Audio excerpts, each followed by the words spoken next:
Taped from New Jersey, it's the SNL Nerds, a show where two comics from New Jersey nerd out about Saturday Night Live.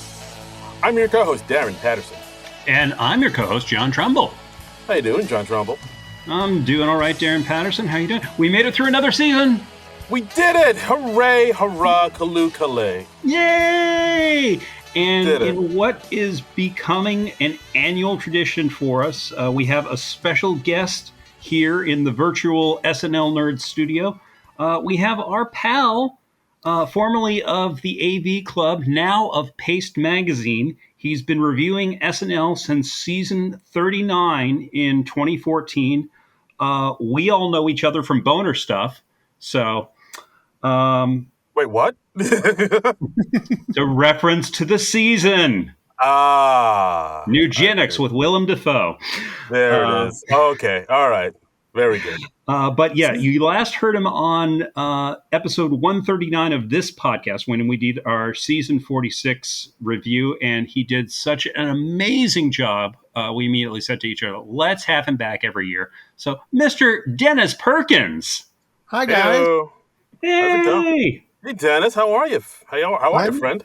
Fine. You guys. Thanks for having me back. Of course. Yeah. Well, you knocked it out of the park last year, and we had a great conversation about season 46. So we were like, let's get Dennis back again and find out what's been going on in his world. You had a very eventful year.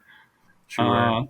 For people who might not know, Dennis Perkins, he started out this season of SNL writing up his recaps for the AV Club, and stuff happened at the AV Club, and then you landed at Pace Magazine. Why don't you tell us about that? How did that happen? Why did that happen?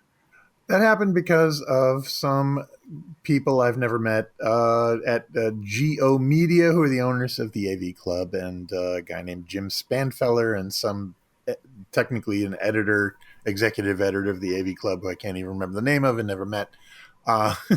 They decided that the AV Club, which was born and lived in Chicago for a very long time, had to be in LA, and they basically gave all the staff writers there an ultimatum: move to LA, and we're shuttering Chicago, and they offered them terrible terms and no like a pittance of a cost of living increase. So basically they were just Geo Media was basically saying that your jobs are expendable. They actually listed their jobs as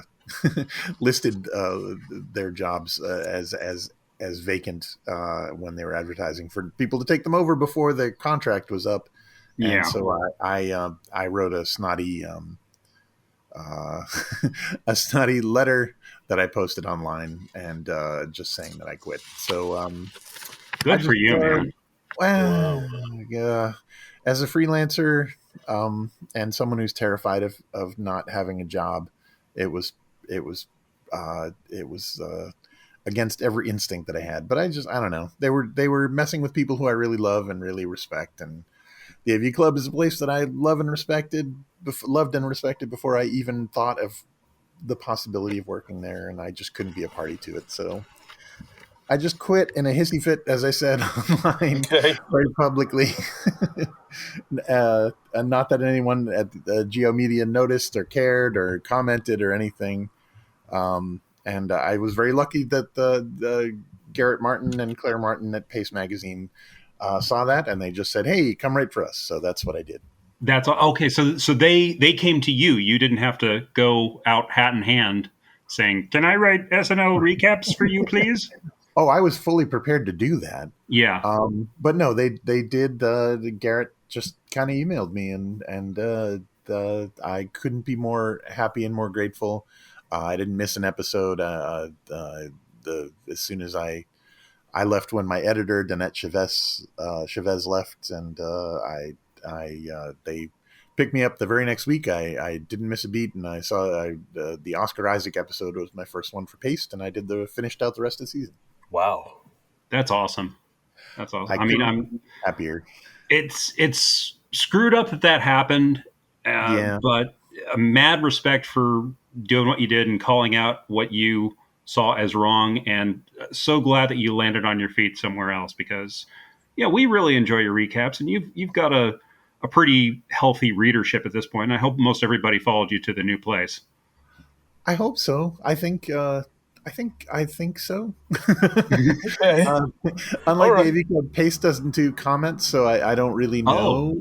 And just as a freelancer, again, I don't really have readership numbers, but I've gotten a lot of very nice feedback, and I got retweeted. My snotty little letter got retweeted by some high profile people like Patton Oswalt, who I'm an internet friend with, and Nice. and that brought me a whole bunch of attention. So hopefully people knew about it and followed me there. So I hope so. Excellent. Well, I mean, hey, a retweet from Patton, that's the dream, right? Yeah. Damn straight. I'd print it out and frame it. I mean, that's not the reason you want to retweet from Patton, but Yeah. Still. But it's good that he had your back on that. He did. So, yeah, well, we're going to go all through the ins and outs of season 47. It was a big year for SNL. We started out the year with Beck Bennett and Lauren Holt both gone at the beginning of the season. And at the end of the season, we had Kate McKinnon, Adie Bryant, Kyle Mooney, and Pete Davidson all leave the show. There might be some other people who end up making this their last season. We don't know yet. And we also had 3 new cast members start at the beginning of the season: James Austin Johnson, Sarah Sherman, and Aristotle Atari. Yeah, so, absolutely. A lot of turnover. Yeah. They're like the AV Club of late night comedy. So you tied that all together. Yeah. I mean, I don't know how you guys feel about it, but like I really thought this season was. I feel like the big theme with this one was transition. This really seemed like a big transition season from the old to the new. Mm-hmm. And much like you said, we lost a lot of old cast members. We lost Kate, Pete, Adie, and Kyle. We got a lot of new cast members. We got J.A.J., we got Sarah Sherman, we got Aristotle, and we also got the Please Don't Destroy guys. This season was like the birth of the PDD boys. Like I remember when people first heard about them, people were kind of, I think a few people were like a little dismissive because they were sort of waving the nepotism flags, like, oh, they just got this because his dad is like Steve Higgins and his dad is Tim Hurley. But like I think with this season they've kind of proven that they are pretty solid writers and they do belong there. And like I've also noticed in this season. We've gotten to see a lot more of Andrew Dismukes. We've gotten to see his voice. Andrew Dismukes. Dismukes. Yes. And as I was like going through the season and looking through all the sketches he had a hand in, it kind of dawned on me, wow, this dude has a really dark sense of humor. Because like if you look at him, he's like like a fresh faced young boy. But then you look at the sketches he had a hand in, like the Beanie Babies and the prom sketch from the Natasha Lyonne episode, and the Scattering Remains, and the octopus that told him he was going to die in a week on Weekend Update. I'm like, Jesus, this dude is dark as hell. Yeah. He did a lot of good stuff. He kind of continued his forward momentum from last year. I was also really impressed with new cast members James Austin Johnson, or as we dubbed him here on this podcast, the Cold Open Kid. I think it was Darren who came up with that, because that's me. It just seemed that SNL could not do a cold open without a James Austin Johnson impression, and more power to him. He killed it. I think that might be the best first season of anybody since like the original cast. Yeah, I mean, I'm still reeling from the fact that first episode, cold open, they give it to a brand spanking new cast member to anchor. Like I to this day, I'm still floored by that. Like I don't remember ever seeing that ever. Yeah. And the killer impressions, not just Donald Trump, but Joe Biden and lots of other people that I'm blanking on right now because I didn't make a list. I think he has a Lindsey Graham in there that he did on an episode. Okay. If I'm not mistaken. I've got Yeah, he's giving me serious Daryl Hammond vibes, like a really Yes. a technician who Mm-hmm. also can, he can do other stuff. But yeah, I have a truncated list. But yeah, Biden and Trump. He did Adam Driver, which I thought was really great. John Gruden. I mean, nobody knows what John Gruden sounds like, but that was pretty good. Joe Buck. I don't know who he is right now. He was a NFL coach who got fired for being a terrible person. No wonder I didn't know him. Terrible people in the NFL? What the hell you say? Yeah. You lost me at NFL. Yeah, Dennis is a sports fan, and Darren and I are not. So many sports references will go right over our heads. Yeah. NFL, that's like football, right? That's the one with the pointy ends. Yeah, American football. Yeah. Yeah. That's the one where they throw around the football shaped like a dumpling, right? Yes. Yeah. All right. I got it. Yeah, we know sports. We also had Sarah Sherman, who was sort of a viral sensation before with doing all sorts of gross out type humor. Such an offbeat choice for SNL, but I think she really found her niche over the course of the season, and that was really cool to see. Right. Like, I forget who said it, but I remember somebody mentioned that, like, SNL is usually at its best when there's, like, an element of danger in there. So, like, when you have somebody that's, a bit of a loose cannon, a bit of a wild card, that's when you're going to see some really amazing, like, stuff out of SNL. And, I don't know, Sarah Sherman is definitely, like, the wildest card I've seen on SNL in a while. I mean, like, aside from the fact that she dresses how she dresses and she scream talks all the time and her haircut, and she's just like such a, like, as soon as you see her, you notice her. You're like, who is that? Yeah. And like, but she was able, and like you said, like when it was first brought up that she was going to be in it, and like I looked into her past and I saw all this body horror type comedy. I'm like, like, how is this going to work on SNL? I mean, yikes.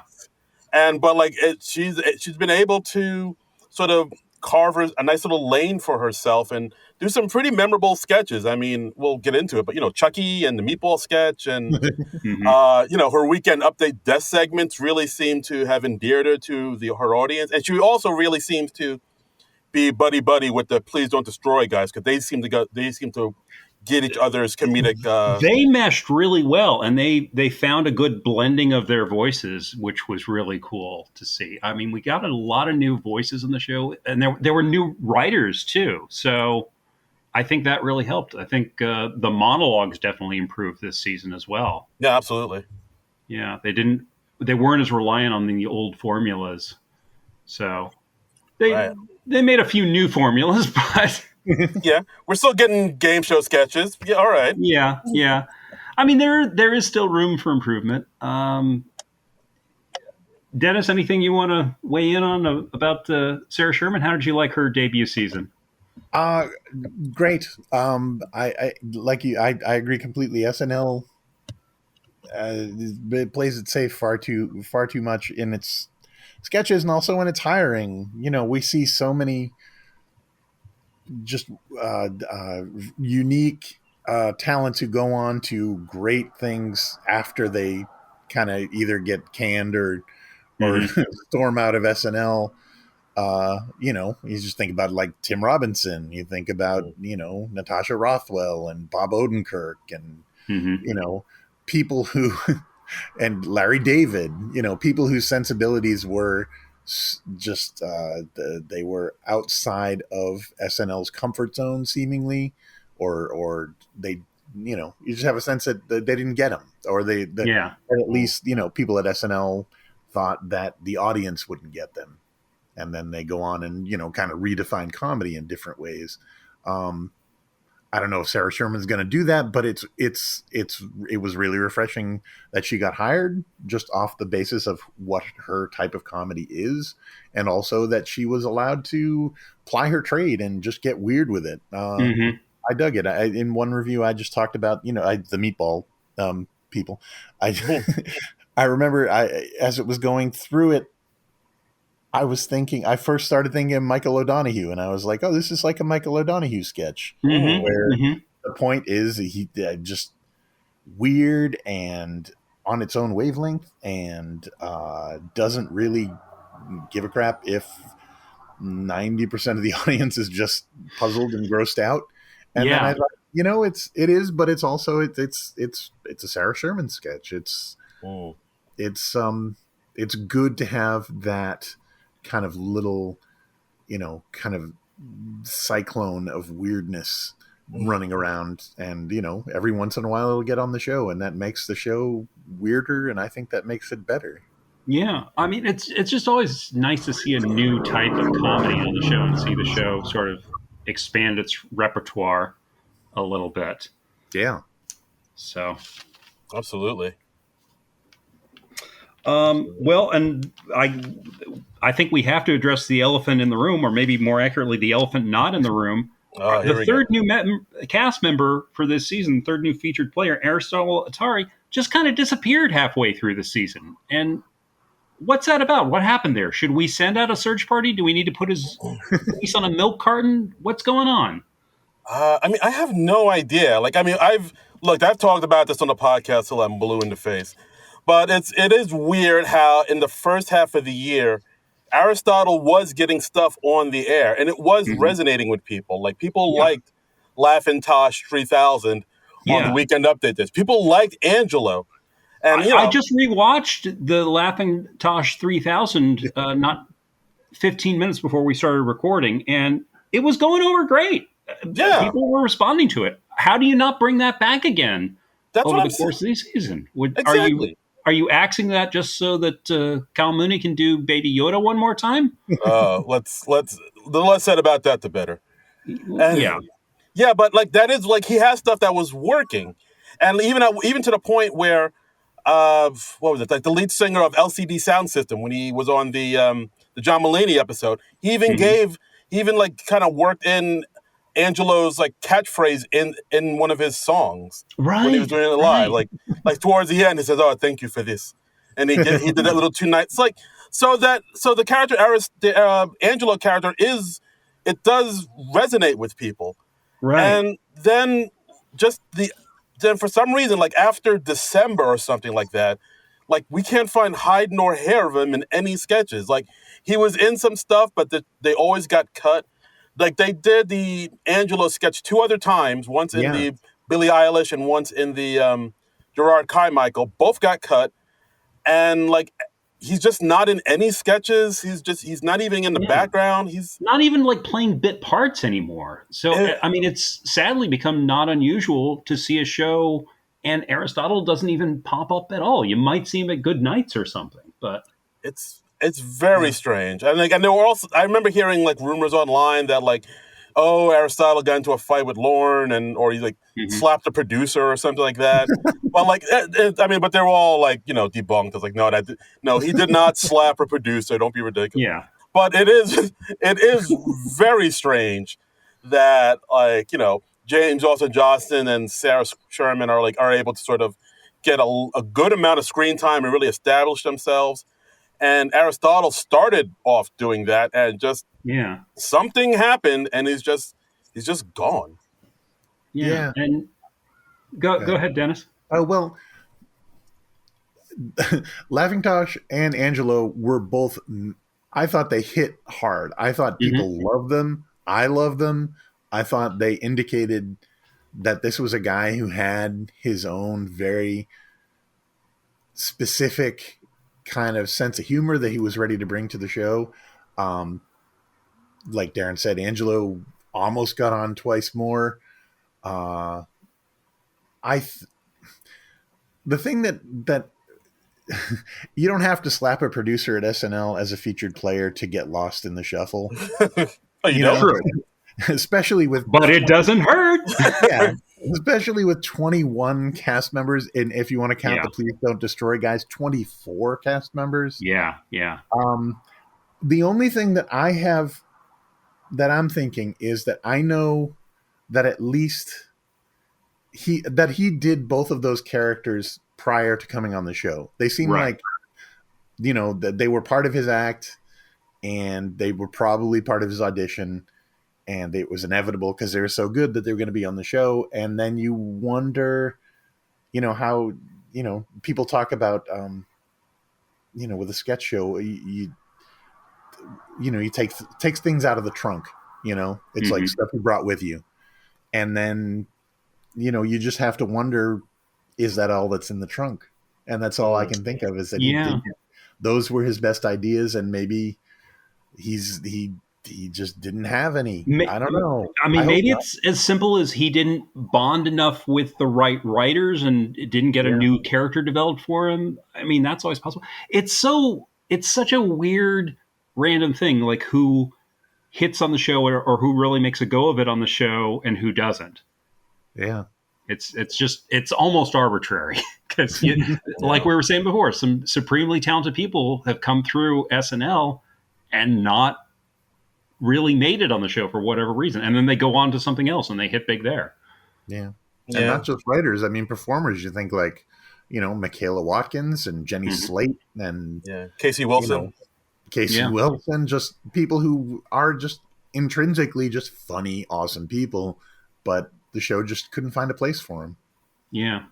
And it is all the tougher these days because this is literally the biggest cast that SNL has ever had. They had 21 regular cast members, some nominally regular cast members. That was another thing that sort of set this season apart, is that we had a lot of regular cast members who missed significant chunks of the season. McKinnon missed the first 6 or 7 episodes, I believe, because she was shooting that Tiger King thing overseas. She came back at episode 8, I think. And Pete Davidson, Pete, he missed a chunk of episodes. I think I read he was out from episode 13 to 20 because he was filming the movie The Home. And Cecily Strong missed the first 3 episodes of 2022 because she was appearing in the off-Broadway revival of Lily Tomlin's one-woman play, The Search for Signs of Intelligent Life in the Universe. So a lot of people going in and out. Absolutely. And 80, I think, missed a couple because she was filming. Shrill? Shrill, yeah. Yeah, she was finishing that up. And some of these happened because COVID threw a monkey wrench into everybody's scheduling, so you accommodate as best you can. So, but it's interesting that SNL is not. You don't leave SNL to go do other projects now. Now they're like side projects, and you come back to SNL. Yeah. So that's kind of a shift in the show. Yeah, it's like how you said how I think you maybe tweeted this out, where like Michael Che is still on SNL and he has another sketch comedy show like on the side, like that damn Michael Che season 2 out now. Yeah.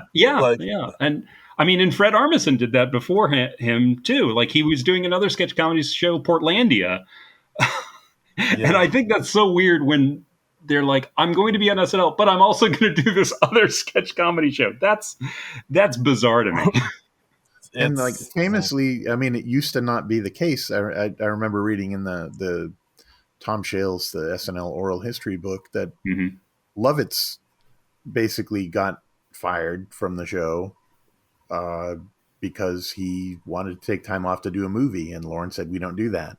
I think it was Mom and Dad Save the World. So he really backed the right horse there. But there was also the rumor that Lauren was trying to ensure that his biggest stars like Kate and Adie and Cecily and Pete would stick around until the 50th anniversary.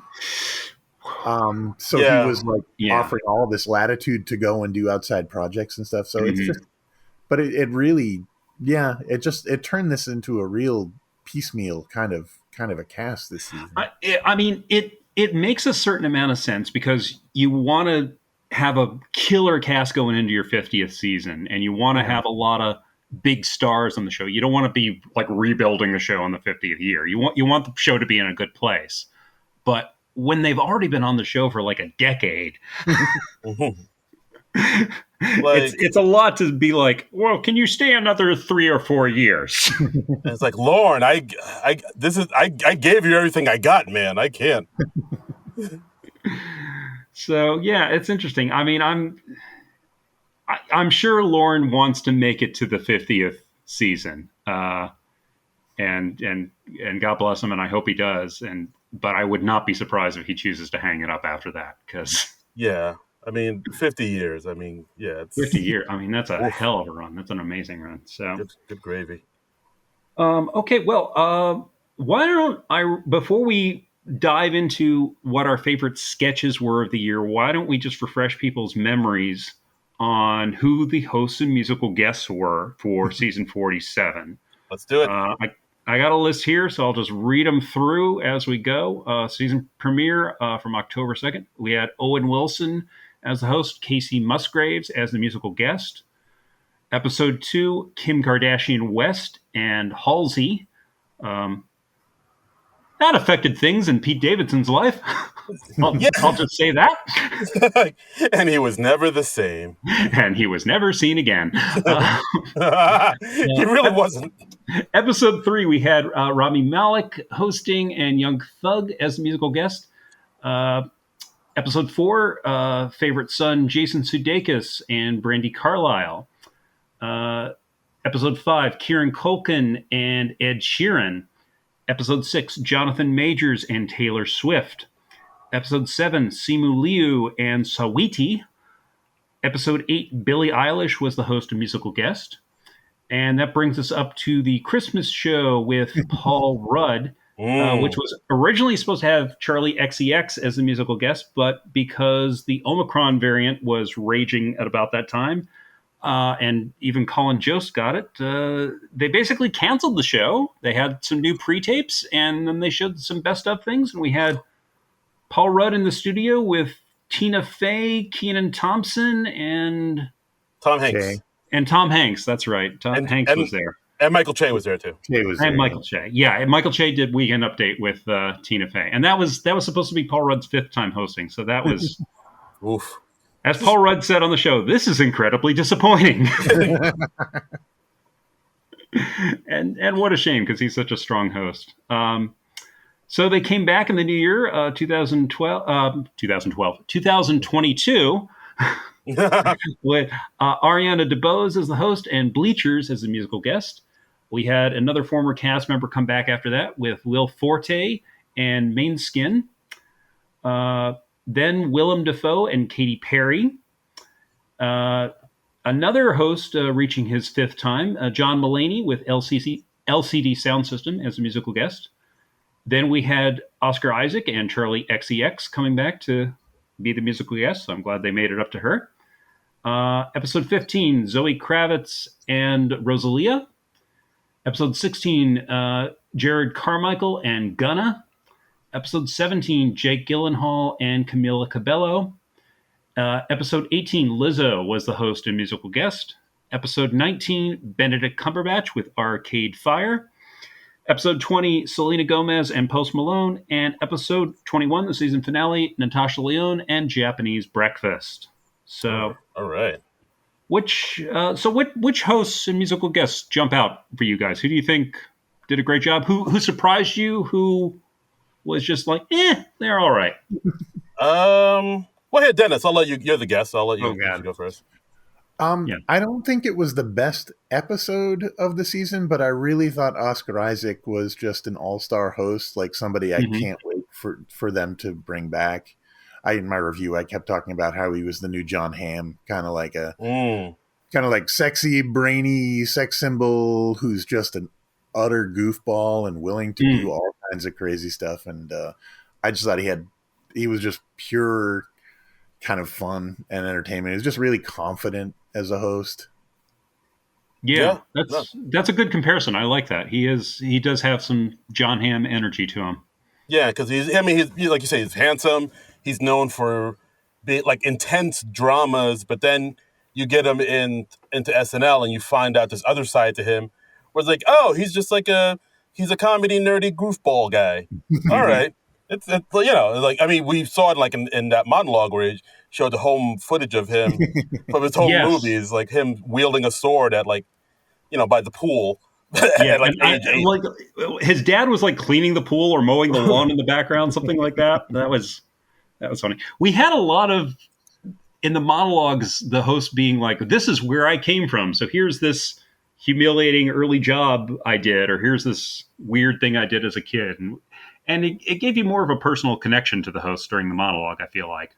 Yeah, I think they did that a lot just so, the audience would find them more endearing. It was like, Yeah, oh, there were kids just like us. I like him now. it gets you on their side. Exactly. All right. As far as hosts that surprised me, Mhm. um, I was surprised. I was good surprised and bad surprised. Okay. Bad surprised. Like the more and more I think about the Will Forte episode, the more I'm kind of bummed out by it. That's like an Hmm. episode I really thought would have been phenomenal, and it just didn't hit the heights I was hoping it would. Yeah. Yeah. But as far as good surprise, I think two of the strongest episodes of the season, I think, were the Rami Malek episode and the Uh-huh. Kieran Culkin. And like, it really surprised me at how good they were in sketch comedy and how amazing, how adept they were at doing like live sketch. Like, They were both really strong hosts, I thought, and I liked a lot of the sketches from their shows. And I wish I could have rewatched a few more of them in prep for this episode. I remember being very pleasantly surprised by Billie Eilish because I had no idea what she would be like acting in comedy sketches. But looking at my best of YouTube playlist for the season, there's a fair amount of sketches from her episodes. So she really acquitted herself well. I'd say for me, biggest disappointment had to be that Paul Rudd episode because he's one of my favorite people to host. One of my favorite people in general. I don't know him personally, but I enjoy him as a celebrity. John Mulaney, I always love to see come back. I think Benedict Cumberbatch did a good job. I liked Ariana DeBose episode as Yeah. well. I thought she was quite good. I thought the Sudeikis episode was great. I really loved seeing Sudeikis come back and basically take a victory lap. Yeah, that episode was one of the strongest of the season, definitely. Agreed. I thought Lizzo was great. I think she's going to be an actress, and I think she's going to be a very, very good one. I think she's got presence. Yeah, she had a good episode too. Overall, I feel pretty good about the season. There were a couple places where I was just like, I didn't think much of the Kim Kardashian West episode, as I recall. Yeah. Because, well, I'm just not terribly excited to see Kim Kardashian West acting. Sorry. Yeah, that was definitely one of the weaker ones. Yeah. That was one when it was announced, I was just like, ugh, okay, well, this is one we have to get through. Yeah, I don't know. I was kind of hoping for more from the Jonathan Majors episode. A few other. Simu Liu was okay. He was all right. I just didn't feel like live comedy was quite his bag. But yeah, that's fair enough. I enjoy him as an actor. I've since his episode aired, I've now seen half of Shang-Chi. I've got to finish that up tonight or tomorrow. You still haven't finished that? I haven't finished. Well, I just started watching it like a couple nights ago, and I've had some stuff going on. And I didn't have internet access for a day or two there. So. Oh, that's right. Okay. Yeah. So. Okay, fair enough. So I'm going through it at my own pace. You do you. I didn't mean to shame. No, it's fine. It's fine. I didn't mean to Liu shame or anything like that. Musical guest, was there anybody that leaped out to you guys? I mean, we had Taylor Swift come on. That was pretty cool. That was all right. That was re-recording all her old stuff. Right. She came on with that 10-minute song that All Too Well. All Too Well. Taylor's version. Yeah. And I remember liking Ed Sheeran. I enjoy his stuff. I really like Brandi Carlile. I thought she really brought it. And, I remember being impressed with her. Katy Perry's always an interesting performer. She's not exactly my type of music, but she's so flamboyant and so I don't know. She's just a very unique performer. So she's always interesting to see, even if it's not entirely my thing. I remember like an LCD Sound System. They were good. Yeah, I would say my favorites were like probably Brandi Carlile, Bleachers. I enjoyed the Bleachers performances quite a bit. I don't think I remember Bleachers anymore. Bleachers, like they kind of sounded like. Everybody kind of gave him crap for sounding exactly like Bruce Springsteen. Okay. Yes. Okay, I remember their number now. It had a very Eddie and the Cruisers vibe to it. Yeah. Yeah, very much so. And I like Japanese Breakfast. I'll give it that to them. And Arcade Fire. Arcade Fire I liked. Yeah. So that was fun. Not a bad year for the musical guests. A lot of them I wasn't ultra familiar with beforehand. I think that's just more a reflection of my aging than anything else, than like the show's bookings. So yeah, me too. I mean, just to be predictable, my tops were Arcade Fire and LCD Sound System, since I'm old and white. Mm-hmm. But they were great. They were really good. They were both doing kind of comeback stuff, and I thought it was much, much better than it had any right to be. And the Taylor thing I really liked because it was an event. It was SNL doesn't do that. It doesn't really carve out space for a musical guest anymore to really be a centerpiece. And but it's Taylor, so they gave it to her, and it was great. I think they'll do that when it's like a super big name, like Taylor Swift, or when the last time they had Prince on, he did like 2 numbers at the end of the show. I mean, if it's somebody super huge like Taylor Swift or Prince or Paul McCartney or whomever, they'll give them a little more real estate in the show. Absolutely. Plus, it's really it's really interesting. I did the research on this. I didn't know it beforehand, but it's really interesting that Jake Gyllenhaal hosted later in the season, because that song is apparently about Jake Gyllenhaal breaking up with Taylor Swift. So, yeah. And Dionne Warwick actually weighed in on Twitter. She was like, that young man should return Taylor's scarf. Yeah, I think we were all wondering, when Jake Gyllenhaal hosted, it was like, are they going to bring up the scarf? Right. And they never did. I was like, cowards. Bring up the scarf. Yeah. I wonder if they chose not to do it. I wonder if they had something that they were thinking of touching on it and it just didn't make it in the show, or if maybe Jake said hey, could we not do this? I'm perversely curious about the backstory of that, and I don't know why, because I'm not really invested in Taylor Swift's love life yet. Yeah. Well, I'm nearly 50. It would be weird if I was invested in Taylor Swift's love life. Yeah, you would definitely get put on a list. Exactly. I am not the target audience to have a parasocial relationship with Taylor Swift. Cops even knocking on your door. Sir, can we talk to you for a minute? Yeah. This is not right. We're going to have to take that laptop from you.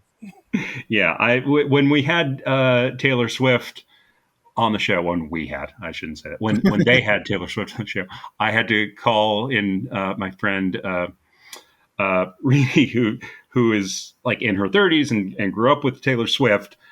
I was just like, okay, give me the basics on what's going on with her and what she's doing now, because I just want to make sure I get this right and don't make stupid, ignorant mistakes.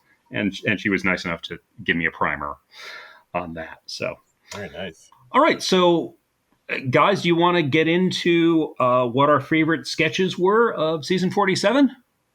Let's do it. Yeah. All right. So we're going to modify what we did last year a little bit. Last year we all picked a top 5 sketches.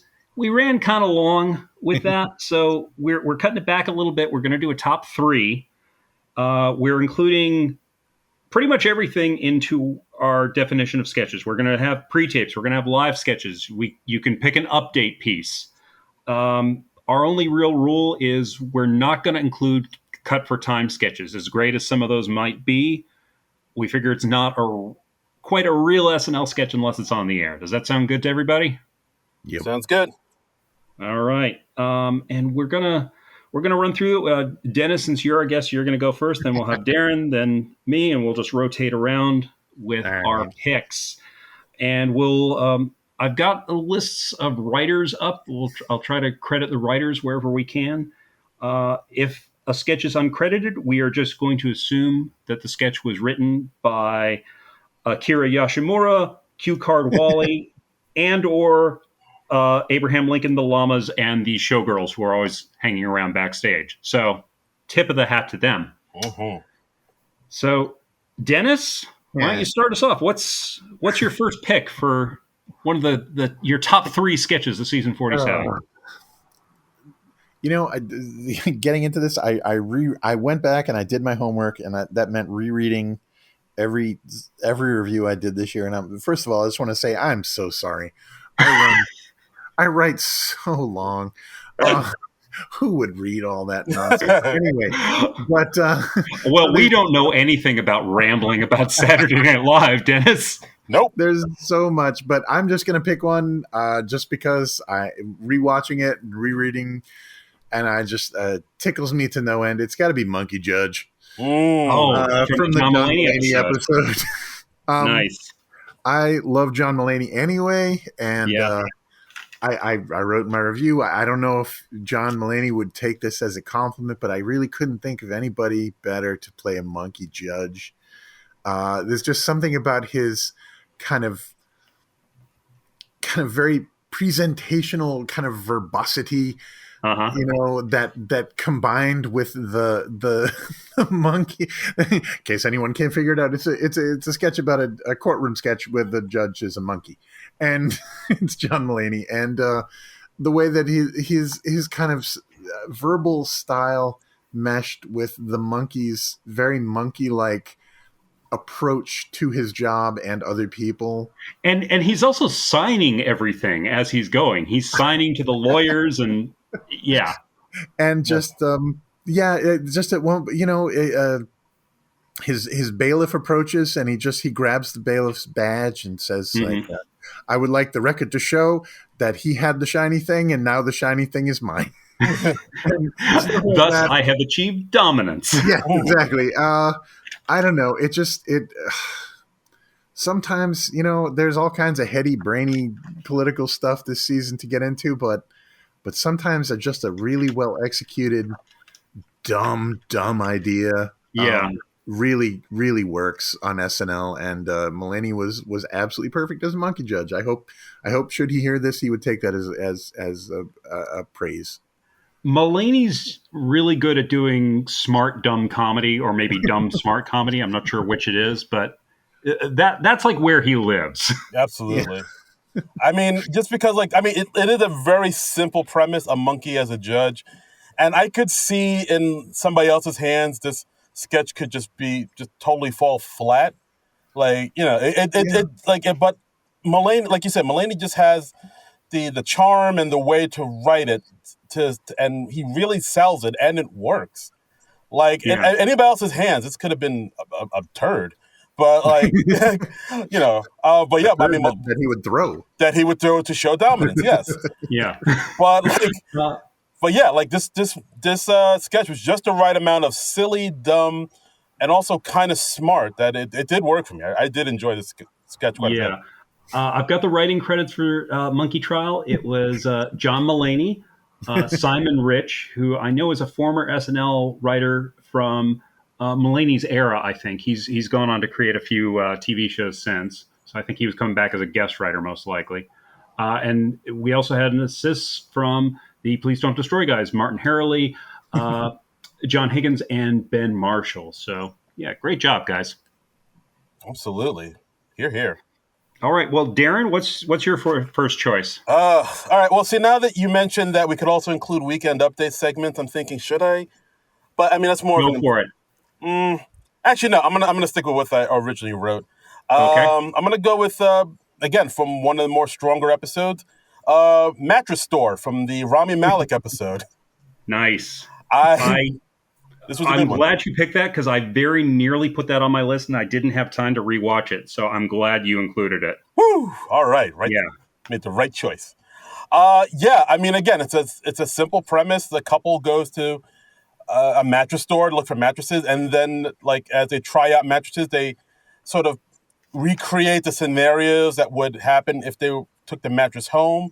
And Rami Malek is totally his commitment to these sketches is pretty insane. And and we get to see them arguing and oh, you're back home from your whores, and I don't know, and the way it escalates to the point where they get into fights and then they angrily go to sleep, and then Rami Malek masturbates himself to sleep because he's not going to get sex from his wife, and then it crescendos to the point where they're like, oh, I heard somebody break into the house. Quick, get the gun.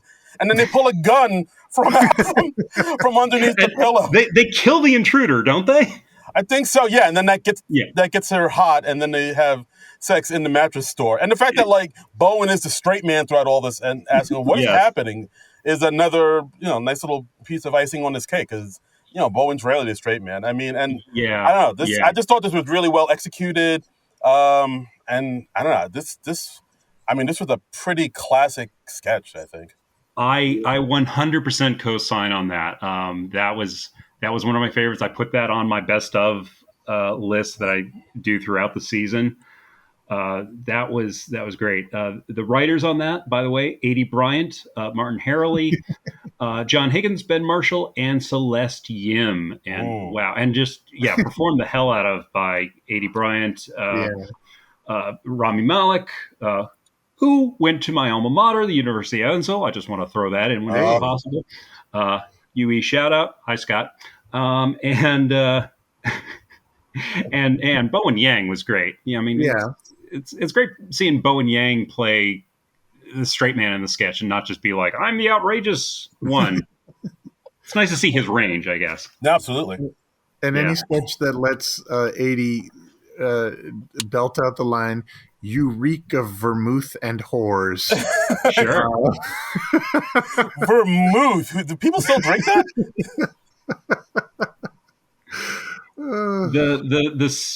The specifics of that line. I mean, that's just that's beautiful. That's gorgeous comedy writing, man. So, all right. Well, my first choice is another one from early on in the season. This is from the Jason Sudeikis episode. This was a recurring sketch, Science Room. This is Jason Sudeikis plays a Mr. Wizard type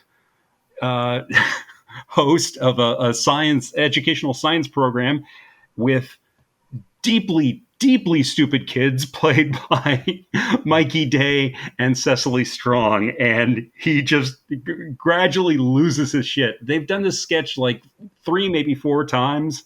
I think they first did it with Sam Rockwell a couple years ago. Right. Yep. And I think he swore in that sketch too. He did. He like Sam Rockwell dropped an F-bomb. He said, "You cannot be this fucking stupid." and part of the beauty of this iteration of Science Room was somebody flubbed a line and Jason Sudeikis covered it beautifully. I think Melissa Villasenor playing the mother of Cecily's character, she mispronounced her daughter's name, and Jason Sudeikis just rolled with it. He was like, "What? She's called this? She's been saying this half the time." Right. Because I think in the sketch, Cecily's character's name was Lonnie, and then Melissa screws up and calls her Loney.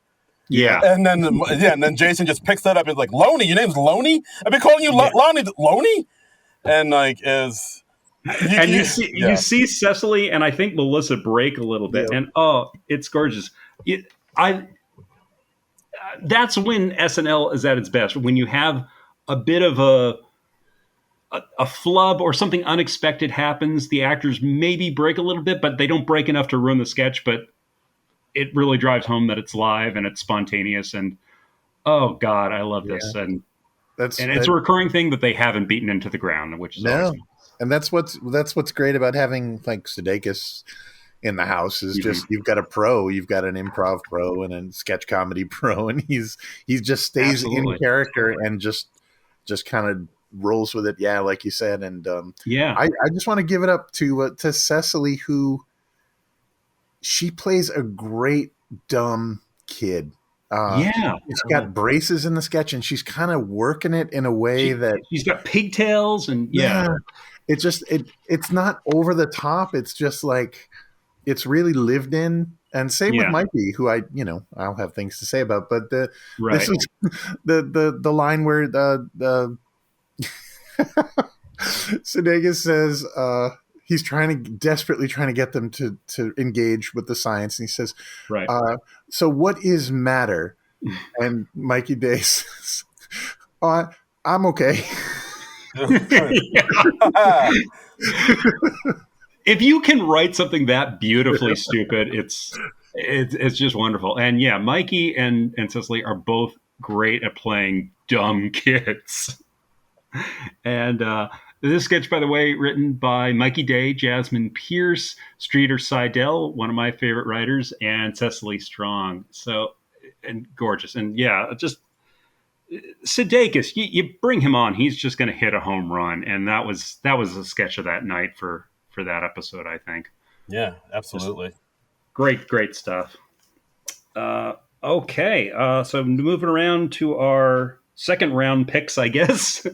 Dennis, what do you got for us? Oh God, it's my turn. Well, I don't know. Let's see. I'll go with Goober the Clown. Okay.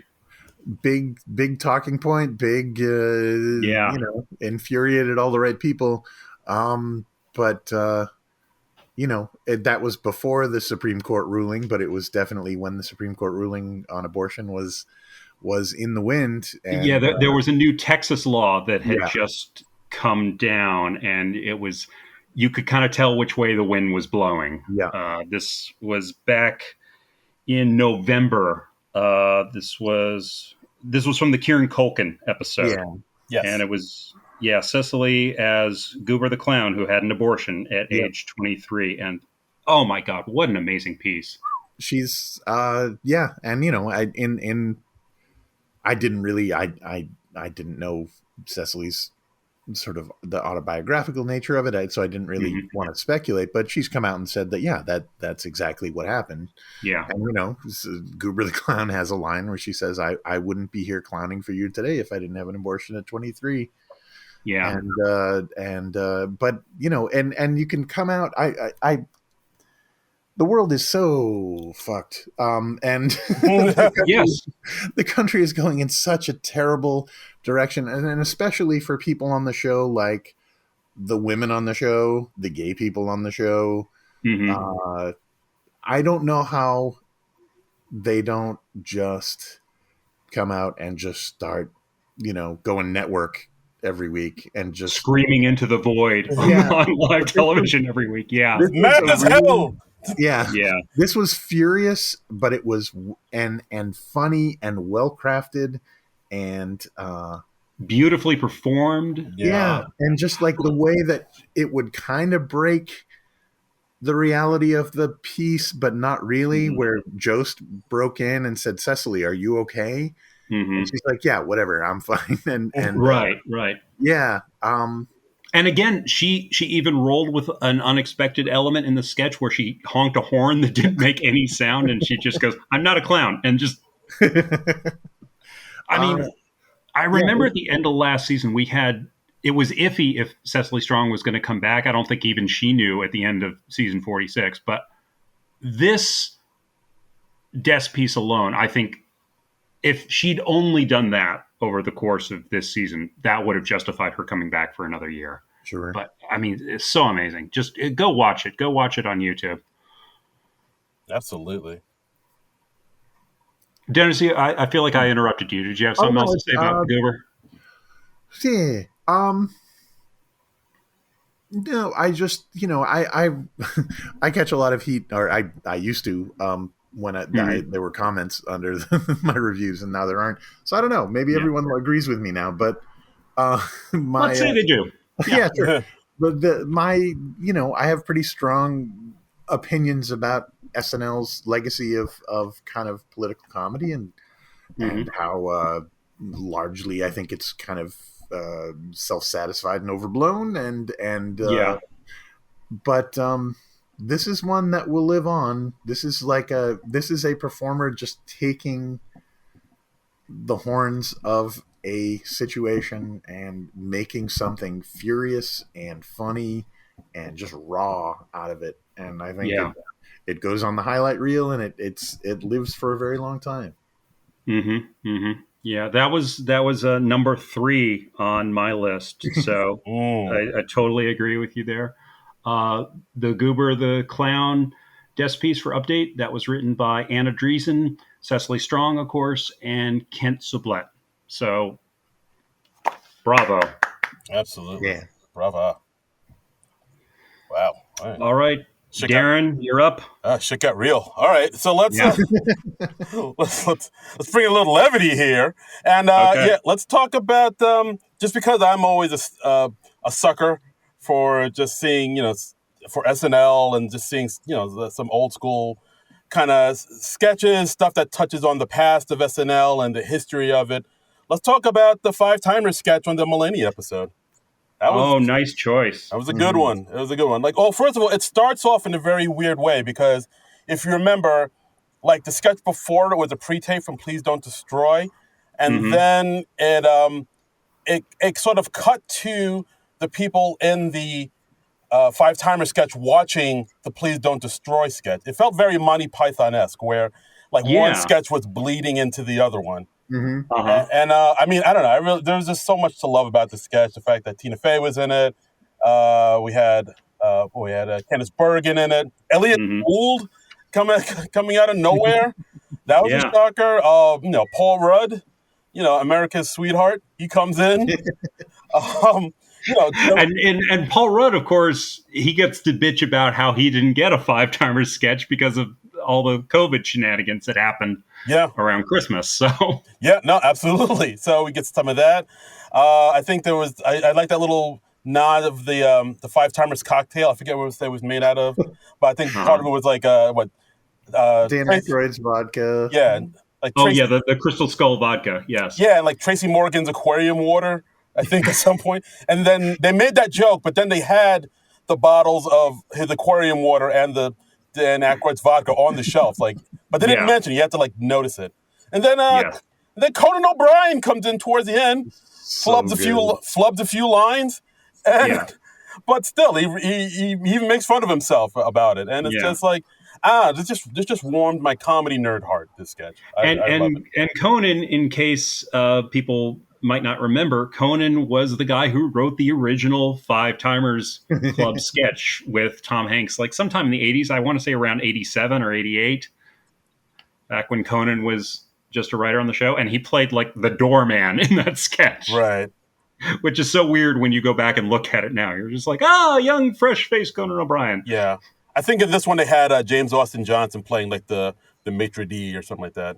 I think, I think called him the Tina wrong called name. him, Tina called him like Philip or something. But yeah, solid sketch, I thought. I'm a sucker for a good five timers club sketch. I enjoy that it's something that they go back to, and it's something that makes somebody's fifth time hosting feel like more of an event. And I think it's great that they're still able to find fun variations on the theme, because it's basically just an excuse to get in a lot of celebrity cameos who have a history with the show. But they keep pulling it off. I still enjoy the Five Timers Club sketches. This one was written by Mike DeCenzo, Tina Fey, Allison Gates, Jake Nordwind, Josh Patton, and Kent Sublette. So nice job, folks. Well done. Bravo. Okay, well, we're up to me again. So my next choice, I'm gonna cheat a little bit. This is a thing that they revisited a couple times over the course of the season. So they did it 3 times altogether, but I loved all 3. So it's a Weekend Update piece. Okay. Sarah Sherman roasting Colin Jost. Here we go. Yeah. Let's do it. She did this in episode 6, the Jonathan Majors episode 11 with Will Forte, and then she did it towards the end of the season, episode 20 with Selena Gomez.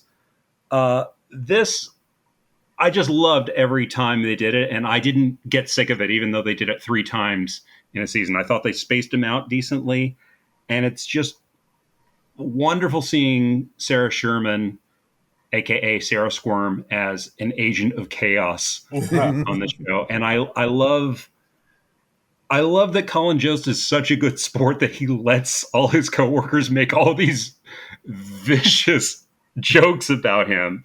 That's really upped my my affection for Colin Jost over the last couple of years, is just how much he lets Michael Che bash him, and now he's letting Sarah Sherman bash him, because I think he's very aware of how he can come off to people. I mean, the man titled his memoir "A Very Punchable Face" Yeah. for crying out loud. So you don't do that without some self-awareness. Right. No, I mean, yeah, absolutely. Yeah, I like and how Sherman comes. I think the first time she comes on, she's just kind of marveling about being on the show and being live, and saying, yeah, I could say anything right now. I could destroy yes, your career and mine. right. And you know, it just, yeah, like you said, having a wild card, a kind of somebody who'll tease that kind of chaos on the show Yeah, is only keeps it more alive. yeah. The show, as established as SNL gets, it still needs to feel dangerous every once in a while, and I feel like Sarah Sherman is really bringing that. And again, a couple things go wrong, and a couple of these things she rolls with the punches. The last one she did on the Selena Gomez show, she was holding up a picture of her head crudely photoshopped onto a bikini model's body, but she drops the photo, so it's not really seen on camera, and she just rolls with it. That was hilarious.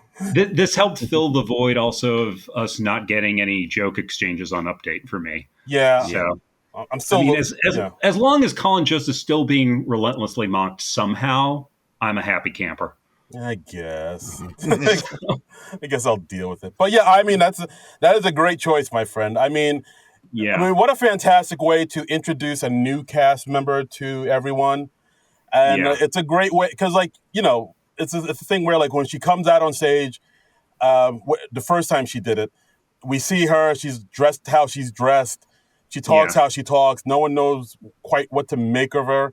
So Right. it's like it takes a And minute. this is her sixth show that she did this, so that was great. Right, absolutely. So it takes a minute to sort of, in your mind, be like, all right, what am I seeing here? And then when Mhm. she starts, ragging on Colin in her own way, it's like, oh, okay, she's weird, but she's cool. And then they did it And again, a second time, and it hit just as hard. yeah, and the audience was laughing throughout, and the beauty of it was like whatever Colin said in his defense or tried to get out of it or point out what Sarah just said was factually wrong, it just dug the hole deeper for him, and that Yeah. was great. I'm not going to do the writers for all three. I'm assuming it was mostly written by the same people. The first one was Martin Harley, John Higgins, Ben Marshall, the Please Don't Destroy guys, Sarah Sherman, with assists from Anna Dreesen and Celeste Yim. Nice. And so apparently everybody wanted to get in on the roasting Colin Jost party. Who wouldn't? I'm kind of surprised that Colin Jost didn't. I don't think he contributed to the writing on any of these, which is surprising to me. You didn't sign off any of those? I mean, he's a head writer, so I assume he signed off somehow. But I'm scanning through the credits, and I'm not seeing his name on any of them. I also like that they had like a twist on the last one where, well, actually they came up with a twist every time. Like the first time it was, this is going to be a state of the show thing from the new cast member, and then the second time it was she was supposed to be talking about the cold weather, and the last time it was her giving a studio tour, and they all just degenerated into bashing Colin. So Right. Yeah, the third one I really liked because, yeah, like, I haven't seen anything like that in a while, especially during the weekend update, where it's not behind the desk. It's actually, like, behind the audience, and they walk through the behind the scenes in the studio and go into right. a dressing room. I was like, oh, that's a nice. I haven't seen that before, or at least I haven't seen it in a while. That's a nice new way to shake things up. It felt, Yeah. it didn't feel stale anymore. It felt like something new and fresh, and I really dug that. Yeah, and it's so easy when you're doing a recurring bit like that to just fall into the same beats each time. But they varied it up enough that I thought it really worked. So yeah, kudos to them.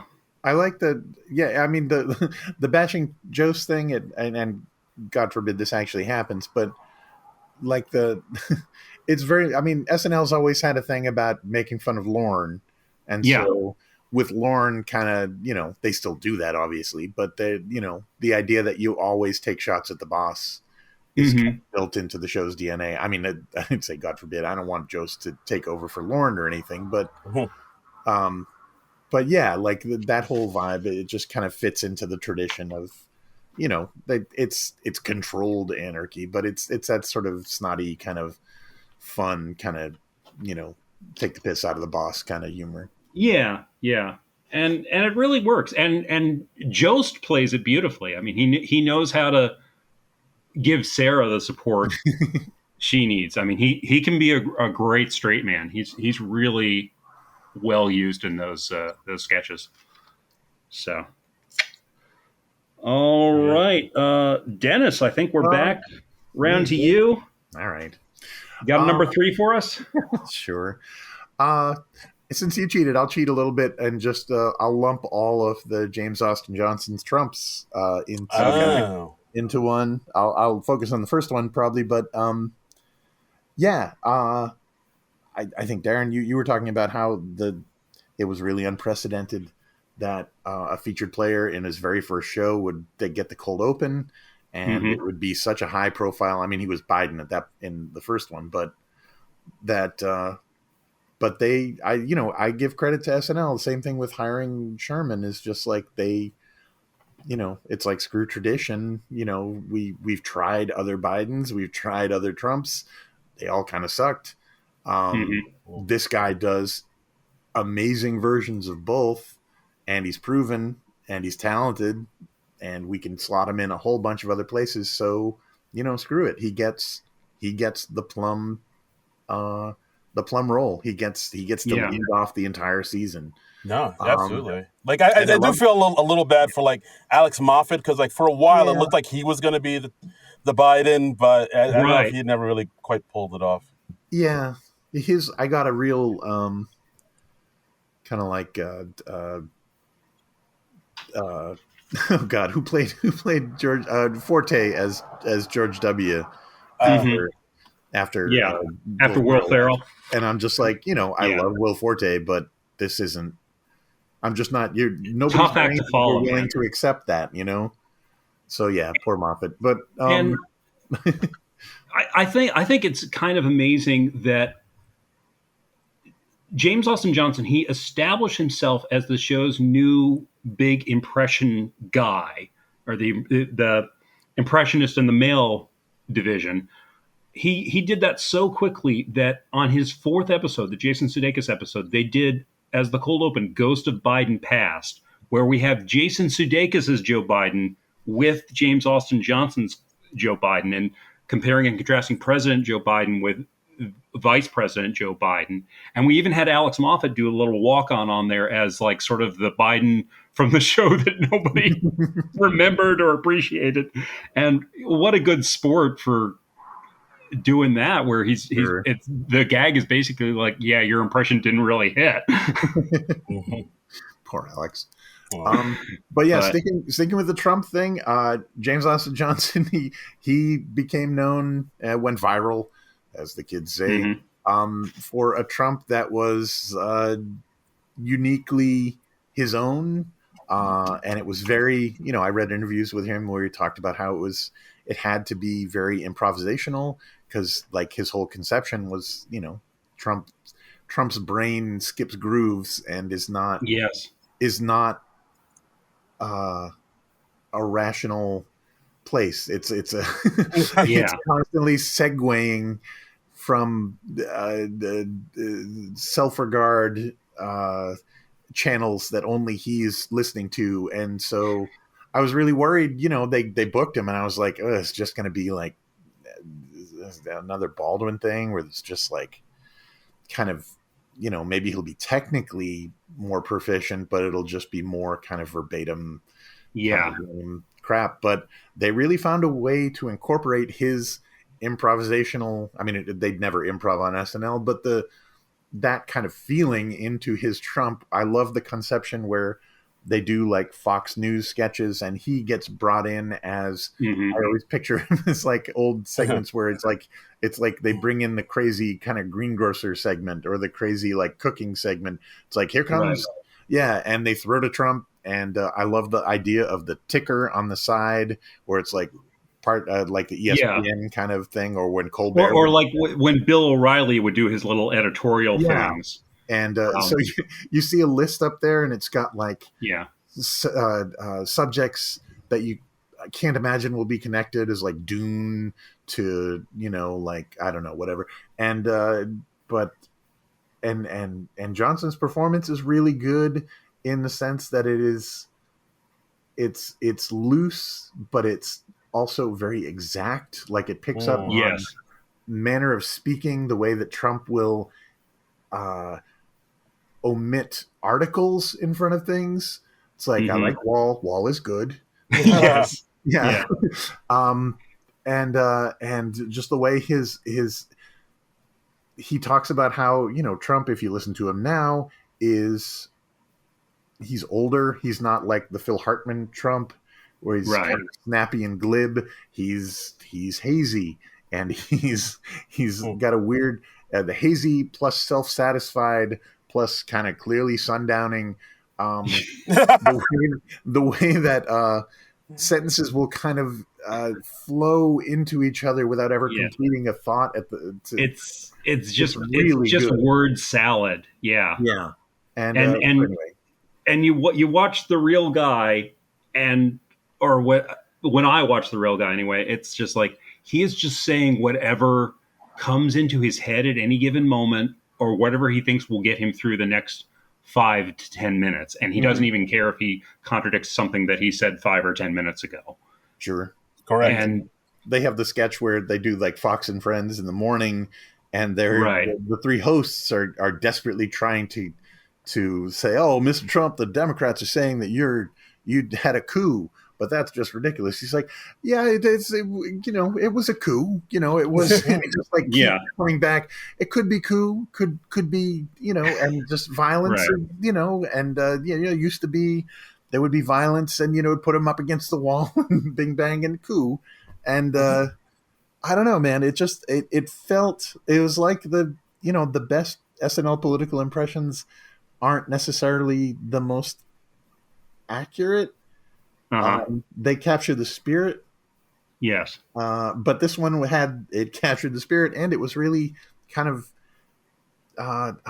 proficient and technically like spot on, and just something special. I really, really thought it was. I never thought I would want to see another Trump cold open again, but I kept looking forward to him. Yeah, I know. I said earlier this season on the podcast that I couldn't fully appreciate or fully engage with James Austin Johnson's Trump because I was just so burnt out on Trump. I got even burned out on parodies of Trump. I just found that, and I don't like using this word for something so trivial, but I got a little triggered by it, I guess. I hear you. So I feel like I would have appreciated or enjoyed his Trump more if he'd come on like 2 seasons ago. Right. Because it is. But they rode that Alec Baldwin train for as long as they possibly could. Right into the ground. Right. I mean, because honestly, nobody expected Trump to win and stay in office the whole time. They did about maybe 3 or 4 different goodbye sketches for Baldwin's Trump because they were like, well, maybe he's getting impeached during the break. It's just so, yeah. But I mean, it's a brilliant impression of Trump. Absolutely. Yeah. All right, okay. Darren, you're up, sir. All right, let's wrap this up. I had one ready to go, and maybe now I'm thinking maybe I'll just give it a quick mention at and later on the show, because like I had another sketch pop in my mind because you mentioned we could talk about pre-tapes, and then that reminded me of a sketch that like I don't know, it really kind of stuck with me when I saw it, and like I rewatched it and I was like, wow, this is really. I haven't seen anything like this in quite some time. So I think I'm going to replace the one I had with this one. And go for it. All right, I'm going to do it. Let's talk about it. Pre-tape from the Paul Rudd episode, An Evening with Pete Davidson. Oh, the Raging Bull parody. Oh, yeah. Like that was something else. I mean, I think because I've said it before. Like I think that was when Pete thought he was, done with the show, and like when he wanted to leave, because I look at that sketch more and more, and it's like, oh no, this was his goodbye, but for whatever reason he stuck around for the second half of the season, and we got the goodbye we got with him behind the Weekend Update desk. But yeah, the way it's shot, it's beautiful. That Evening with Pete Davidson sketch, the whole meta-ness of it, I thought was interesting. The whole thing's in black and white, and it's him as an older man doing shows to half-filled lounges of drunk people who don't care who he is, and people yelling at him, "Hey, do the Chad thing, do the Chad, say Chad," his line, and it's, I don't know, I forget what I compared it to. It kind of reminded me of that old Belushi sketch, or maybe like Don't Look Back in Anger. Yeah, and there was something about it where it was shot beautifully. It had like a bit of a maudlin feel to it, and but it was still funny. The fact that they had like some animatronic Colin Jost come in to do Weekend Update segments with him, I thought was fantastic. It's because it takes place in the future, but it looks like the past. And I don't know. There was a lot to like about that sketch. I thought it was. I remember when we discussed it before. I think you liked it a little more than I did, Darren. Right. I liked bits of it, but I remember thinking that it went on a little long. Dennis, what was your opinion on it? I guess I don't want to cop out and say I kind of agree with both of you, but I really did like it. Pete is such a strange presence on the show at this point because he's so obviously checked out of it, but he's still kind of really good at it. And the idea that he never quite, I really liked in his last update where he did his own Lorne impression, where he talked about after his initial audition, where Lorne had said, you're not really right for the show, right? So let's screw this up together. And yes, it's so sweet. Yeah, it really was. But that Pete was always just such a strange presence, and become like a really big star, in entertainment, but also as a personality that you would never expect, like a famous person. Yeah, this seemed like really reflecting on that in a very poignant and kind of acid kind of way. It felt. I don't know. I didn't look it up, but I don't remember who wrote this one. Do you have that one? I've got it up here. That was from the Paul Rudd episode you said. So That was by Dan Beulah, Stephen Castillo, and Pete Davidson. Okay. It seems like Pete's been kind of like planning his exit for a while. Mm-hmm. He's given interviews in the past where he talked about, he'd kind of bitch about, they treat me like an idiot on the show and they don't appreciate me and stuff like this. But then he'll come back and then he'll say stuff like his last update where it's obviously very heartfelt. I mean, he wouldn't be where he is if it weren't for SNL, and all that kind of mixed up in this sketch. It really kind of got to me. Yeah, absolutely. Well, I mean, the man went through a lot of life changes when he was on the show, because he was still a young guy. He was like in his 20s. Now he's like well into his 30s. I'm not sure what his exact age is. Science has no answer for that yet. Nope. I think he's like in his late 20s, like 28, 29 or something. He's still in his 20s? Holy shit. I believe he's like 28, 29, something like that. I thought he had to be past 30 by now. I feel awful. Didn't he start on the show when he was 20 or 19? God, yeah. So that was younger than I realized. Wow.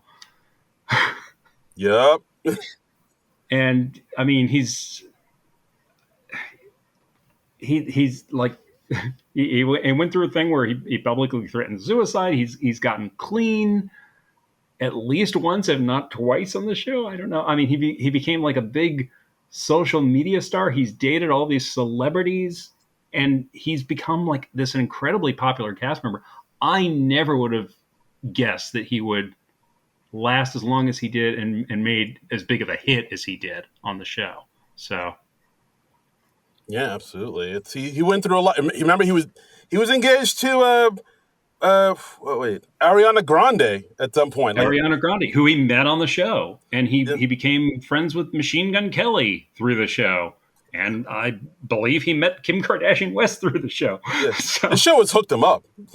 It really has. It really has. Okay, Yeah. I'm looking it up now. Yes, Pete Davidson is 28, born in November of '93.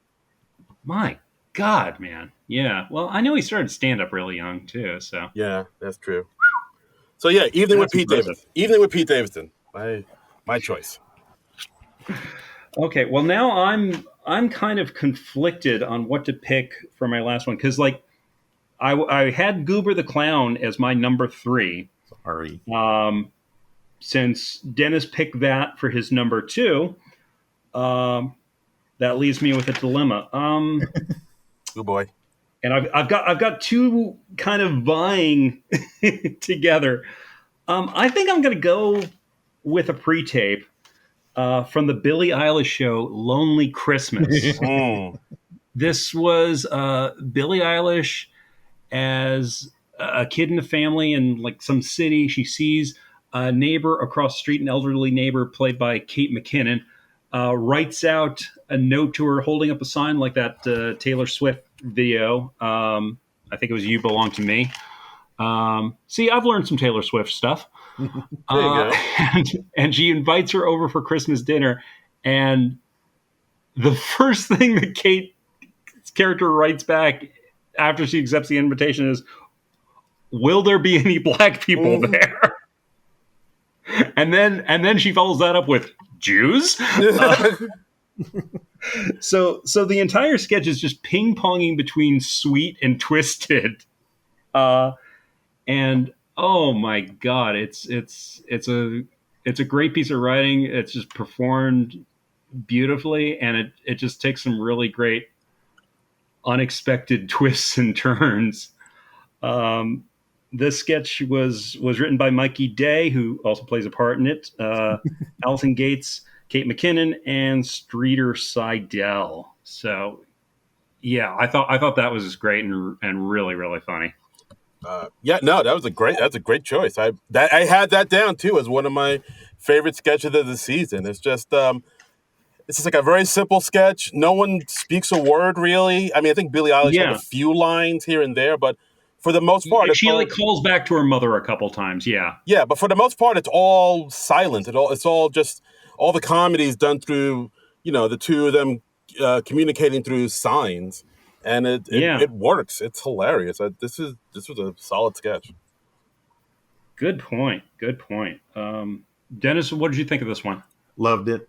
Yeah, nice. I love sketches. I mean, it's usually film pieces. I love it when they put so much attention to detail to make it look like an existing kind of concept, something that you think you know what you're going to get, so the jokes can kind of launch off of that and kind of play on your expectations. This seemed like it would be, I don't know, like a commercial, like one of those superficially heartwarming kind of commercials about bland togetherness or something. And, right. And yeah, the way it escalated, and yeah, Mikey Day ends up playing her. He's revealed as her adult son, who's, if I recall correctly, is being kind of slowly poisoned. By his mother for we see Kate by proxy or something. Yeah. Kate gets like a huge syringe out, and then like Mikey's character holds up a sign saying like, "She's poisoning me." Yeah.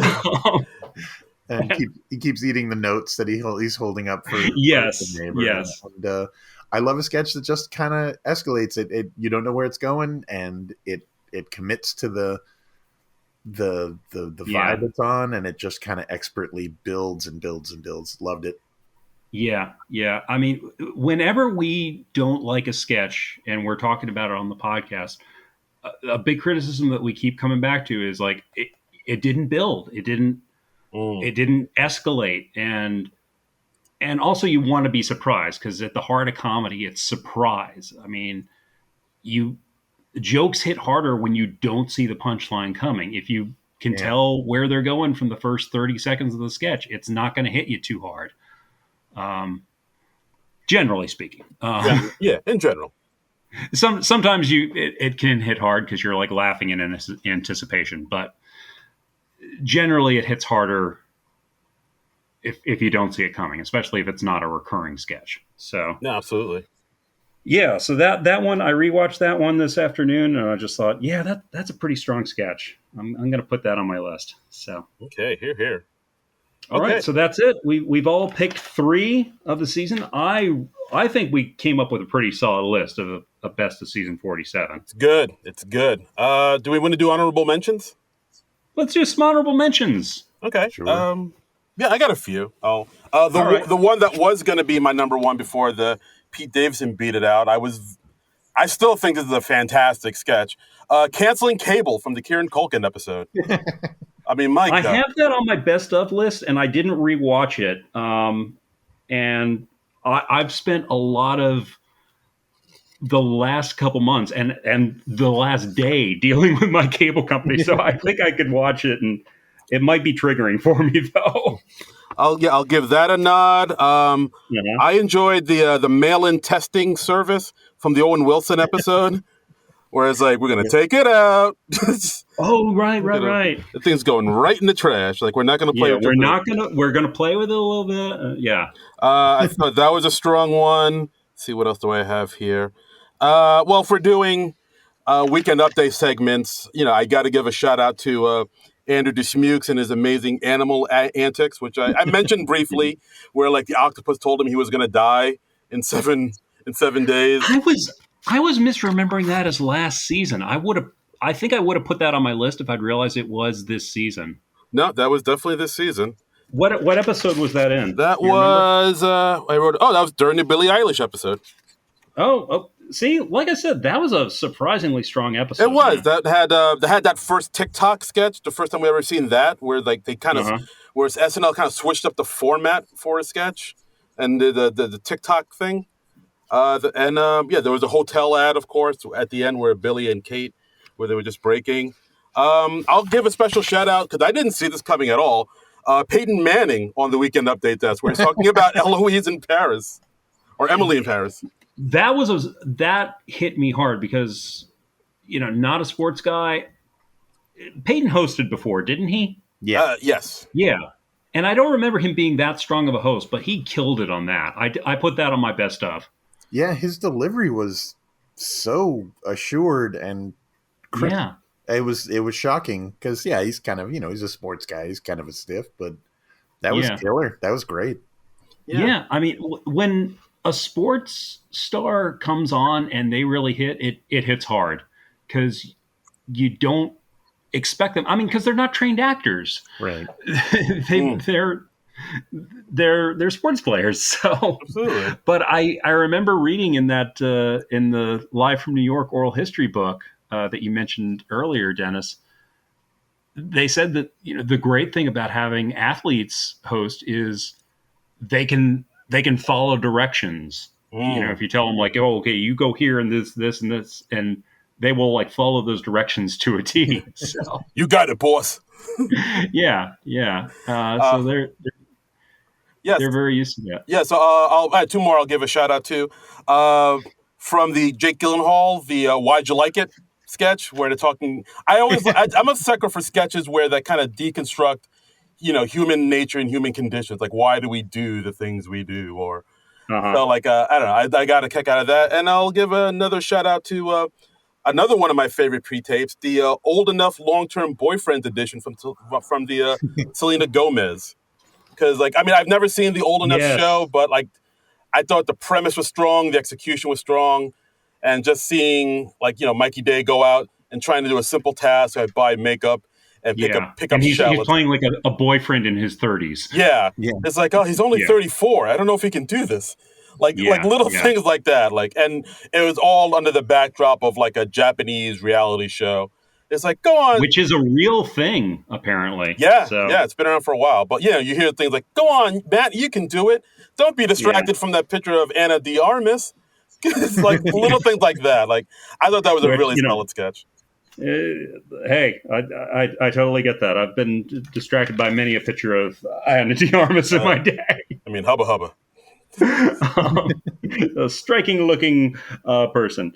Dennis, do you want to go next, or do you want to gather your thoughts a little bit? Because I can go. Oh no, it's sure I'll go.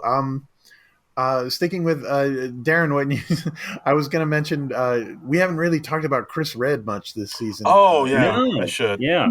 I thought he had a killer season. I thought he was really good. I thought even though he didn't have as many kind of like big sketches that centered on him, he was always good. Like really, when you mentioned the "Why'd you like that?" It's about why the game show is why did you like a particular picture on Instagram? Oh, right. Yeah, that was good. They asked Jake Gyllenhaal's character contestant first, and he has these convoluted answers, and then he just has to admit it's like, because I was hoping that she would see that and she would sleep with me. And yes. But then Keenan's the host, and he comes around to Red, who has now figured out the premise of the show, and just the way that Red says with a smile, he's just like, pass. Yeah.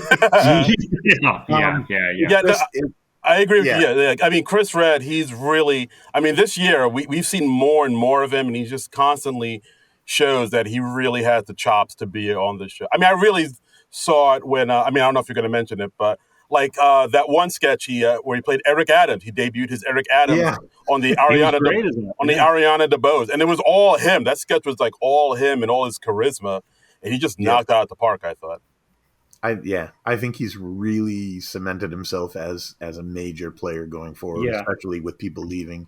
Another one of his pre-tape, the heist from the Kieran Culkin episode, where he's the number one kind of thief, and he has everything done, but he can't drive the manual transmission of the getaway car. And the way that he deadpans this utter confidence with, the line, he's talking to Kieran Culkin, who's his boss, over headphone. He's just like, there is no machine yet that I cannot handle. He's like, what about a manual transmission? He's like, nah. I love ultra confident, stupid people in comedy sketches. That's like a bottomless well of comedy. And it was just really, it was one of those pre-tapes that was just, you could tell they spent a lot of time, a lot of money. It looked great. It sounded great. And just Red just killed it.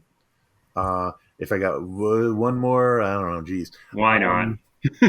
There was a lot. I like I said, I reread my interminable reviews to try to check every single. Okay, we get it. You hate yourself. Join the club. From the Lizzo episode, I think I'll throw some love to the orgy episode, the orgy sketch. Oh yes, I like that one a lot. Yeah, because everybody hit. It was just there's the premises is a I don't know where they are, Roman times or something. There's a mad emperor who's coming in, and they have to get the orgy prepped for the night. Yeah, and everybody has a role to play, and they're all kind of going through their preparations, and everybody's just kind of so professional about it. It's like a gig for everybody, and everybody's just really deadpan. And Kate makes out with a goat, because she was hired to do a goat act. And she does so am I sacrificing the goat or am I kissing the goat? What are we doing here? I don't know how I missed putting that one on my list, because I'm looking at my list. I've got like 40 sketches on there. No, 41 now. And I have something else from the Lizzo show, but somehow I missed that one. But I liked that one. Yeah. And Kyle was the jester. He was going to come in and they're the two kind of major domo directors of the orgy who was like, we were skeptical at first, but you really nailed it. Yeah. Like I like the idea of having a party planner for an orgy. I mean, that's funny right there. I mean, that's really good. Yeah, I saw the episode of Party Down. I know what's up. Yeah, exactly. Nick Contino's orgy night. Yes. You remembered the episode name. Wow. I remember. Party Down. Oh, I can't wait for that to come back. I guess this goes without saying, but stay out of the fuck room.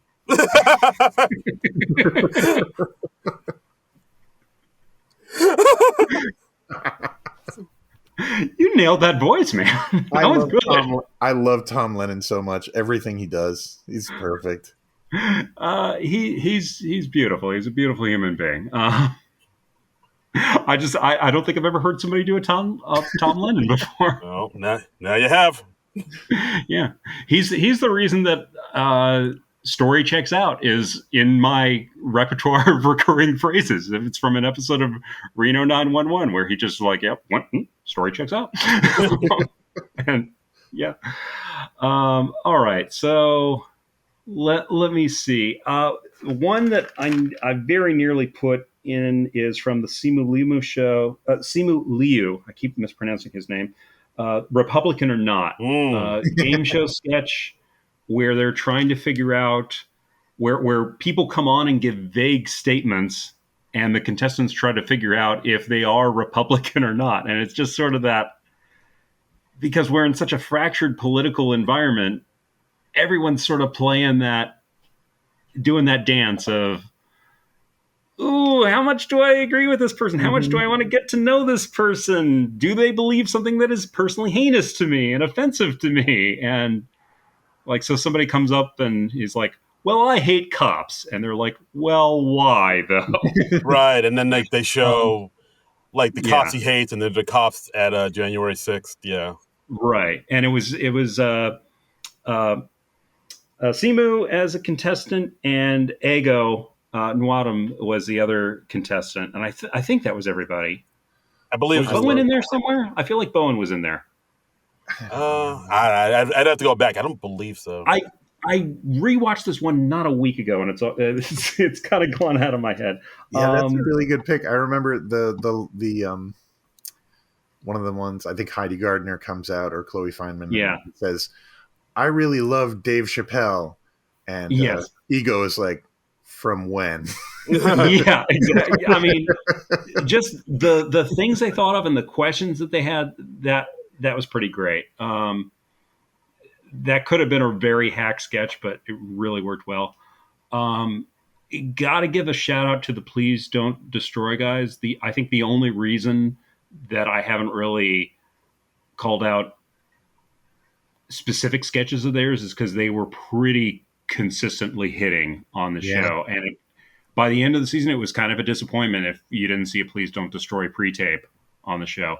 The ones I have on my faves list, I've got Hard Seltzer. I've got Calling Angie. Oh, yeah. That's the one where we see Sarah Sherman. Yeah. Three Sad Virgins, which with Taylor Swift, where they basically did a number with Pete Davidson. And I think the one from the Zoe Kravitz show worked well too, where Paul Dano had a cameo. Yes, we got her a cat. They were looking for a kitten. Yes, we got her a cat. Yeah. And one of the lines is, "Why did we get the smallest and fastest cat?" yeah, because they lose it so easily. And then we find out that they bought an ant for Paul Rudd because he was Ant-Man. Yeah. So they were buying Zoe Kravitz a cat because she's Catwoman. I love the weird thought process. Lizzo Has Writer's Block was another strong one from them. See, I really like the good variant one where they get COVID, but it's the good kind of COVID. Yes. Yeah. Like I said, they were consistently strong. So that's the only reason I'm not pointing out a specific one, even though I've pointed out like 3 or 4 now.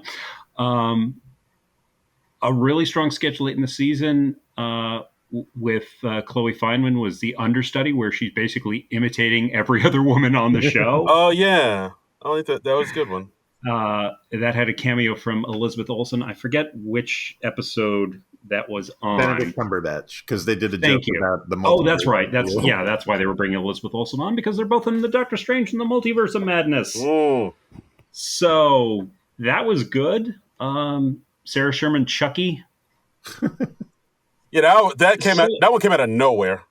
So twisted, and I mean, it's a pre-tape thing with just Chucky working an office job. Chucky from the Child's Play horror franchise from the 80s. It's such a deep cut, and and nobody but Sarah Sherman could have done that. That was like I didn't see that coming at all. It's still wow. Yeah, and like going back to your compliment of Chris Redd. Seat Fillers, I thought was pretty good. I thought I don't think it's one for the ages, but I like the concept of a seat filler at the Oscars who's bonding with Will Smith, and then Will Smith gets up to slap Chris Rock, and that all happens off screen, off camera. I thought that was a pretty good take on it. I thought that was a pretty fresh take on it. That's from the Jared Carmichael show. So yeah, that was a good one because that just came right on the heels after the slap heard around the world, and then Gerard Carmichael had that amazing monologue about it too. Yeah, it was pretty strong too. I think like him and Mulaney both had two of the stronger monologues this season. Yeah. I have their monologues on my best of list. Let's see, a couple more. I'm seeing Men's Room from the Kieran Culkin show with a little Tracy Morgan cameo. That was fun. Man Park. That's a good pre-tape. Yes, sure. I wrote that down too. Marvel. I mean, that's half the conversations I have with Darren off the podcast. I'm laughing because it's true. I haven't rewatched this one lately, but it's number 3 on my list. Bowen Yang is a proud gay Oompa Loompa on Timothy Chalamet. Oh yeah, that's right. I don't even remember what that was about, but I liked it. So the joke it comes out he wants to talk about unionizing, I think, and Jost kind of accidentally outs him on TV. Yeah. Okay. About him having to deal with that. Yeah, it was good. It was Yang was really good in that. Yeah. I mean, Bowen Yang, he's a more versatile performer than you would think at first. So he is. I like. I said it before on the podcast. I don't want to see Bowen Yang just get pigeonholed as like I'm playing the outrageous guy, like the Oompa Loompa or the iceberg, because he can do all sorts of stuff. Right. So yeah, I'm hoping with some of the longer tenured people like Kate and Adie and Kyle Mooney and Pete, I want to see folks like Bowen and Heidi and Chloe and Melissa get more chances to shine. So I think that'll be a good thing for the show. I mean, I think now that 4 cast members have left the show, I definitely think we're going to see more of all those cast members get a lot more screen time. Definitely, unless Lauren decides to just kind of hire more people. Oh, I mean, there's always that chance, and I get it from Lauren's point of view because he doesn't ever want to find himself shorthanded, and he certainly doesn't want to have to remake the entire show right before the 50th season. So I get that, but it's just you got a solid cast even without the folks who left. So, and every time there's turnover, you think that the cast that's left isn't up to the task, but that's every time there's turnover that happens, and then people start to, if you give them room and you give them space, give them airtime, they can become your next stars. But I have this terrible gut feeling that we might be in for kind of a summer hiring spree. I don't know. September, they're going to be like, SNL hiring 5 new cast members. And we're like, what? No, why? Why I mean, I'm sure I'll watch them in a year's time, but why? Oh, why? Oh, why? All right. And I guess that's our episode. That's not our episode, but that's our picks. That's our picks. Yeah, that's what I meant to say.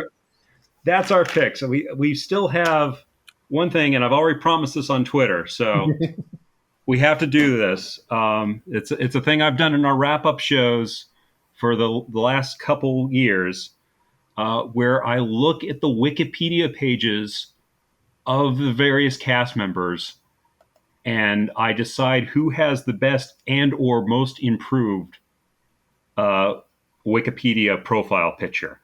So, are we ready for this? Are we excited for this? Mm-hmm. Am I the only one who cares about this? Most likely, but hold on to your butts. It's half of my podcast, so I'm doing it anyway. Okay, so here's how it shakes out. Unchanged, Adie Bryant, although she has new cropping on her photo. Alex Moffat, Cecily Strong, Chloe Feynman, Kyle Mooney, Pete Davidson. I think Colin Jost, his picture looked familiar, but I'm not 100% certain on that. Michael Che and Melissa Villasenor. All of them unchanged. Although I will say Alex, Cecily, and Pete, they all have unflattering pictures on their Wikipedia pages, and those need to be. There is room for improvement. They're all better looking than they look like on those Wikipedia pages. Absolutely. Bowen Yang, his picture disappeared. Oh no! Last year, strangely, Bowen Yang had a painting for his Wikipedia page. I don't know who put that up. I don't know why they put that up. It was weird. It's gone, but nothing has replaced it. I hope it's not a Back to the Future kind of situation. Yeah. A surprising number of cast members have no pictures on their Wikipedia pages. Heidi Gardner doesn't have a picture. Ego Nwadum doesn't have a picture. Chris Redd doesn't have a picture. Aristotle doesn't have a picture. And James Austin Johnson does not have a picture. So, how does Wikipedia work? Don't you think these people would have, you got PR people who work for you? Shouldn't they get that going? I don't know. As far as I know, nobody runs their own Wikipedia page, and I think there are actually rules against you being able to edit your own Wikipedia pages. Because I know there's okay, Dennis, you're a comic book fan. You know the comic book writer and artist John Byrne, right? Yes, I do.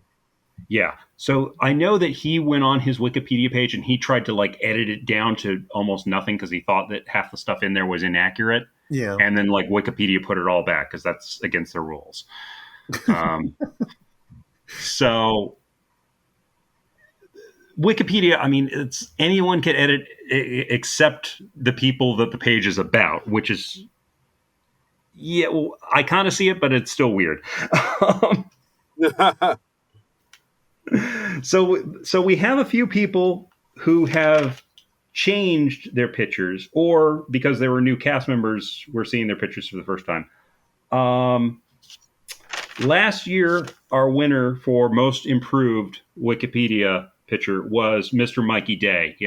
And that's still the picture on his Wikipedia page. It's him out on the streets of New York. He's given a little hand jazz thing, doing the sideways V for victory sign. I don't know what you call that hand gesture. Yeah, he's giving a peace sign out to it looks like some people that were waiting on the line outside to get in.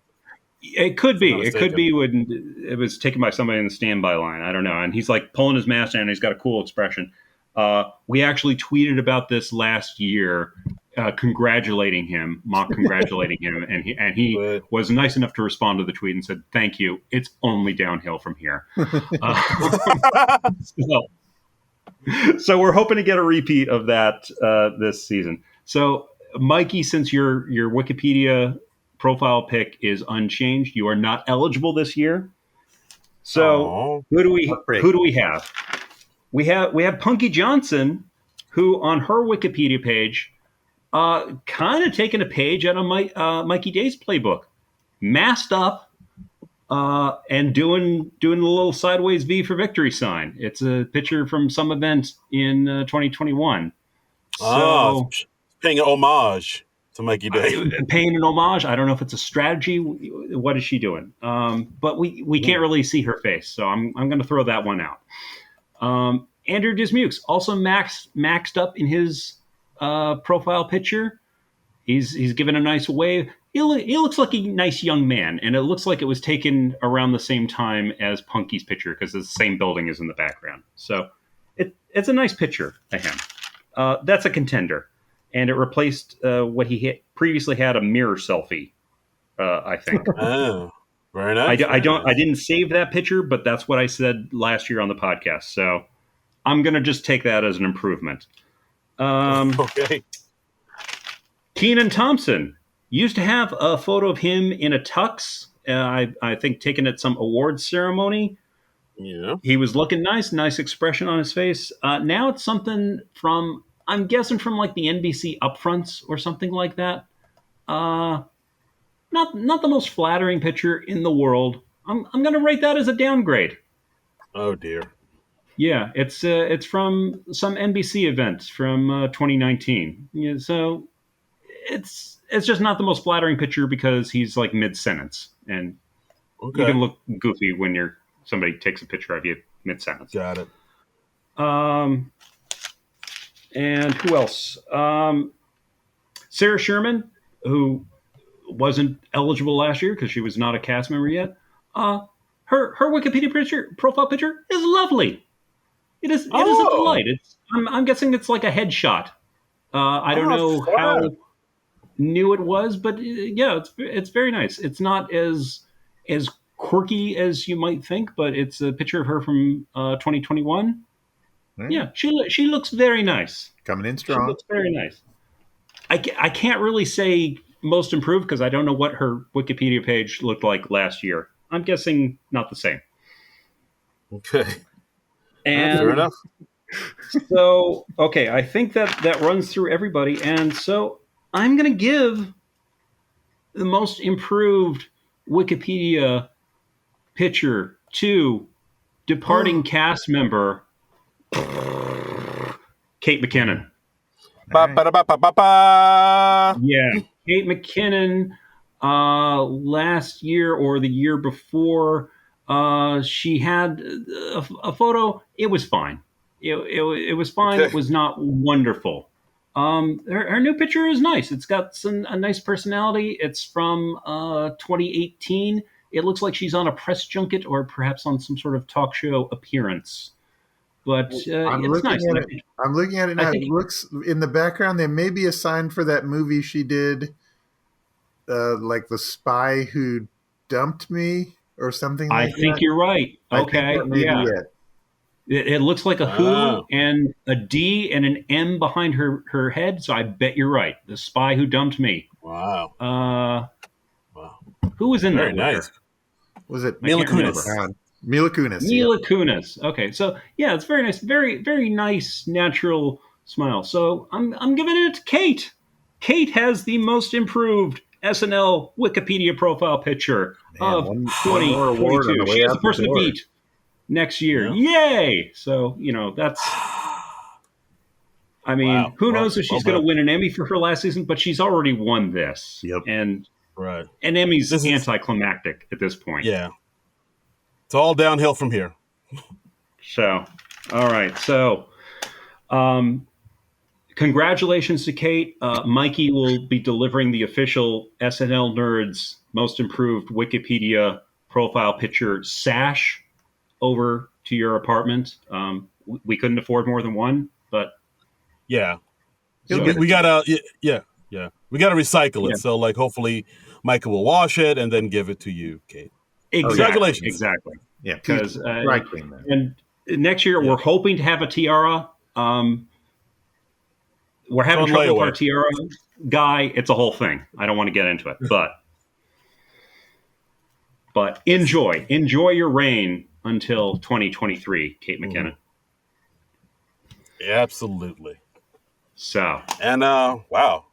What an exciting way to end this episode. right. It's good. It's good. And yeah, that's the episode, guys. Thanks again for listening as always. Season 47. Yeah, highs and lows, ups and downs.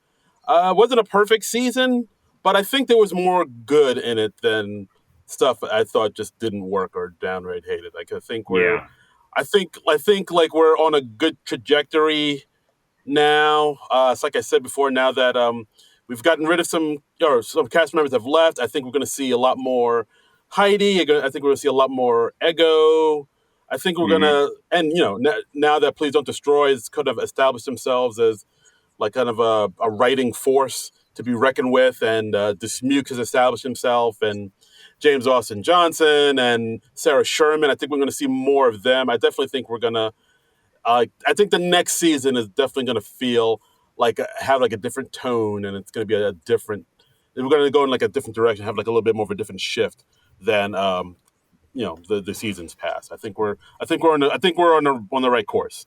I feel good. I feel positive. Yeah, I feel like the show's in pretty decent shape at this point. It'll be interesting to see how they pivot from the loss of those cast members because they were huge presences on the show. They've been around for a long, long time, and the show just can't help but change at this point. So, Right. Dennis, what are your overall thoughts? Yeah, I think that I think that's part of the great thing about being a Saturday Night Live fan is you watch people kind of flourish or not, and you see like when somebody's on the precipice and they could go either way, and Mm-hmm. you want you root for them, and you want somebody to take those big swings. And kind of, right now, with the people who left, there are opportunities, and it's up to people to seize them. And sometimes people, swing and miss, and they just flame out, and other times they just they don't make you forget the past, but they become the new standard. And I'm excited. I think this season had an uptick in the writing. I think that they largely stayed away from recurring characters Mm-hmm. and Lauren's friends, celebrity friends cameoing, and game show and talk show sketches were scaled back a bit, and that's good. Let Yeah. let everybody kind of stretch a little bit. I think if they stay that course, I'm optimistic.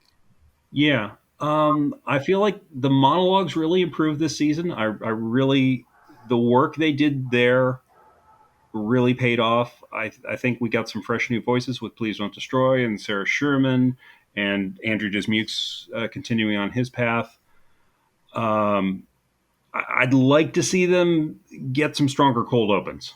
Uh, Yeah. that's my big thing for next season, I think. That's fair enough. I mean, we Uh, are starting to see less of the political cold opens, like yeah, which has been our big complaint for the longest time, where it's like, oh, it's just another Fox News cold open or CNN or right. MSNBC. I like the fact that they like the cold open for the last episode, Natasha Lyonne was the old Miss Rafferty sketch. I thought was a surprise, and for the Yeah, Benedict Cumberbatch, it was the Roe v. Wade, Dark Ages sketch. I thought that was like a nice little twist. So I think yeah, they're Yeah. starting to get away from that whole political cold open, or just find new ways to be yeah, political and not just the regular cable news format. yeah. Because if I'm so sick of the political cold open where it's like, well, let's run through the top half dozen stories of the week, and I'm just like, no, just pick something. Just pick one story and do a sketch about that. That's fine. You don't have to hit on every single thing that happened this week. Um, Absolutely. we got a little bit of Twitter feedback here. Our friend Boardman gets paid at Lihat Helion. Lihat Is that Leon, it? Lihat he told us how to pronounce it, and we still He mess told it us, up. and I still cannot remember your handle. So your Boardman gets paid. Yeah.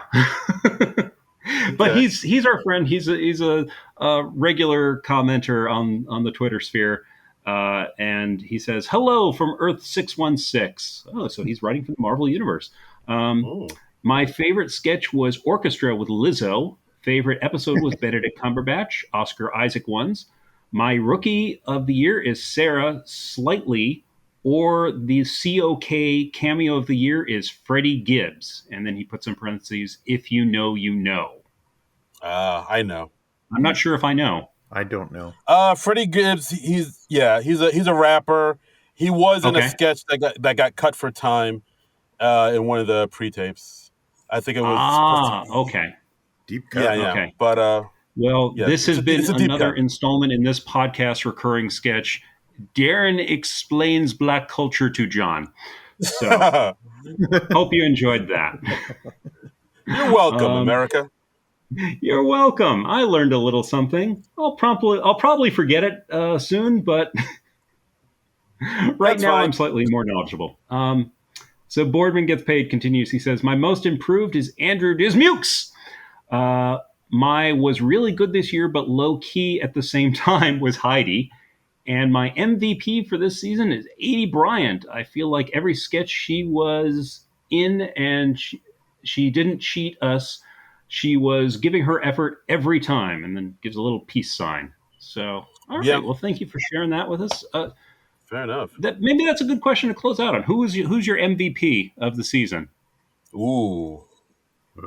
Oh boy. If you had to give the season to just one cast member, who would you give it to? Who impressed you the most off the top of your head? Oh, Jeepers Creepers. Yeah. Dennis, you go first. I think I think we might have the same one, but I'll let you go first. Sorry?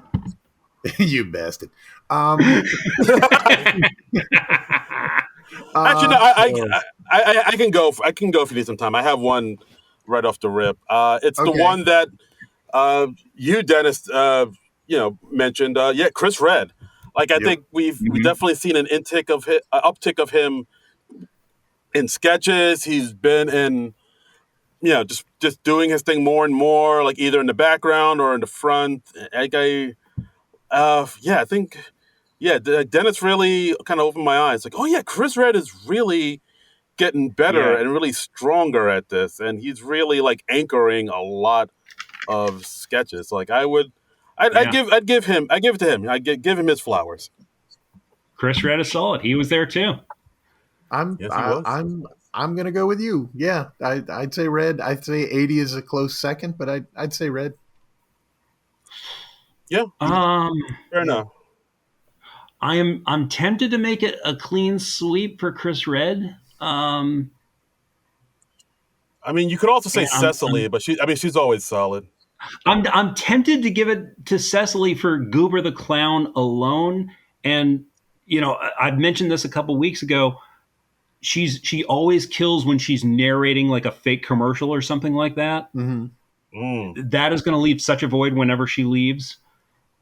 But I expect Cecily to be wonderful by this point. So I would say the person who pleasantly surprised me the most with originality of the material, how much she got integrated into the show and got her voice on the show, I think I have to say Sarah Sherman. She was probably the biggest, most pleasant surprise of the season for me. I would not have guessed that she would do as well as she did, but yeah, she had a killer first year. And James Austin Johnson. Mm-hmm. Yeah, I got to give a shout out to him because, man, that dude killed it, and he is such a solid cast member, and I think he's going to be on the show for years to come. Yeah, I mean, just like right out the gate, James Austin Johnson feels like a tenured cast member, like a professional. And Sarah Sherman, she, like you said, like she's such a unique voice. She came in doing something really smart, where she came in doing something no one else on the cast can really do. Like, and it resonates with the people too. Like, if you think about it, like she's not really like any of the cast members. She's like her own thing. It's like she's so super unique, and she's the only one that can do it. And the audience really likes it. They really respond to her. So I think she's like solidified her place for the future of SNL. Like she's really this kid's going places. I think she's going to continue doing well for the show. James Austin Johnson, he feels like he's already been on the show for years. Andrew Dismukes, we mentioned him before. He's got a unique voice that I think they're writing to him more, and I want to see him go places. I think he'll get more opportunities, maybe with Pete not on the show anymore. He'll play more young guys in sketches and get more of his unique stuff on. So I feel good about the future of the show. Me too. Same. Yeah. Same. Okay. Well, this has been our SNL State of the Union. So next week we're gonna start in on our summer format where we're talking about SNL movies and TV shows and maybe interview some people behind the show. We're kind of figuring that all out right now. If you have suggestions, come at us on the Twitter sphere at SNL Nerds Show and let us know what you think. Let us know what movies and projects you want to see us talk about over the course of the summer, because we got a lot of time to fill until September, October. And not but time in our hands. Exactly. You can also follow us on our individual Twitter pages. I'm at Trumbull Comic, TRUMBULL, and the word comic. Darren, where can people find you? I'm at Darren Credible on Twitter and Instagram. That's DARIN Credible. And you can follow us on Twitter at SNL Nerds Show. And Mr. Dennis, thank you so much for being on her podcast with us. Oh, you guys. Please, anything, please, anything to plug, promote, please have at it. Yeah, where can people find you online now? Twitter, Dennis Perkins 5, the number 5. Yeah. I don't know who the other 4 Dennis Perkinses were, but good luck to you. And it's Dennis Perkins with 2 N's in Dennis. Yeah. I don't know. I'm writing. Ever since leaving the AV Club, I guess I got a little comfy there, and I never really branched out. But I've been really lucky. You can find my stuff at places like Pace Magazine, Ultimate Classic Rock. Yes. Yeah, Entertainment Weekly, IndieWire.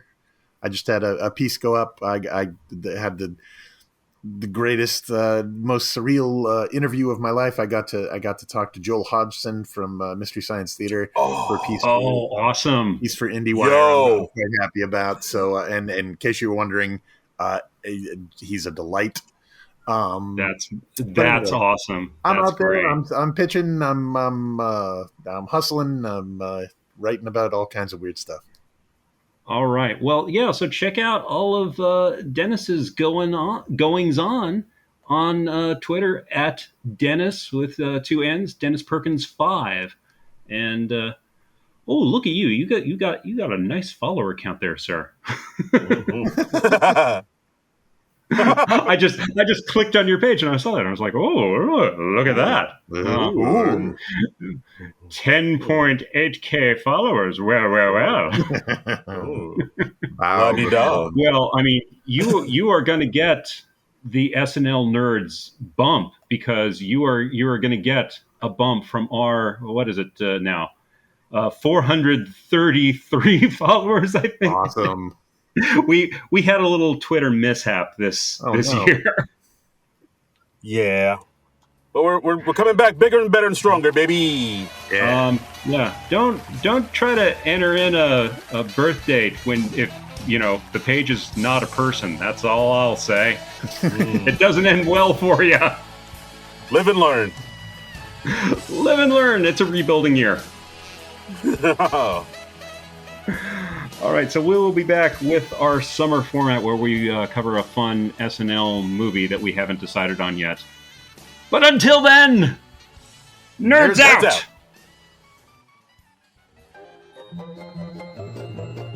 This has been a non-productive media presentation. Executive producer Frank Hablawi. This program and many others like it on the Non-Productive Network is distributed under a Creative Commons Attribution Non-Commercial No Derivatives license. Please share it, but ask before trying to change it or sell it. For more information, visit non-productive.com.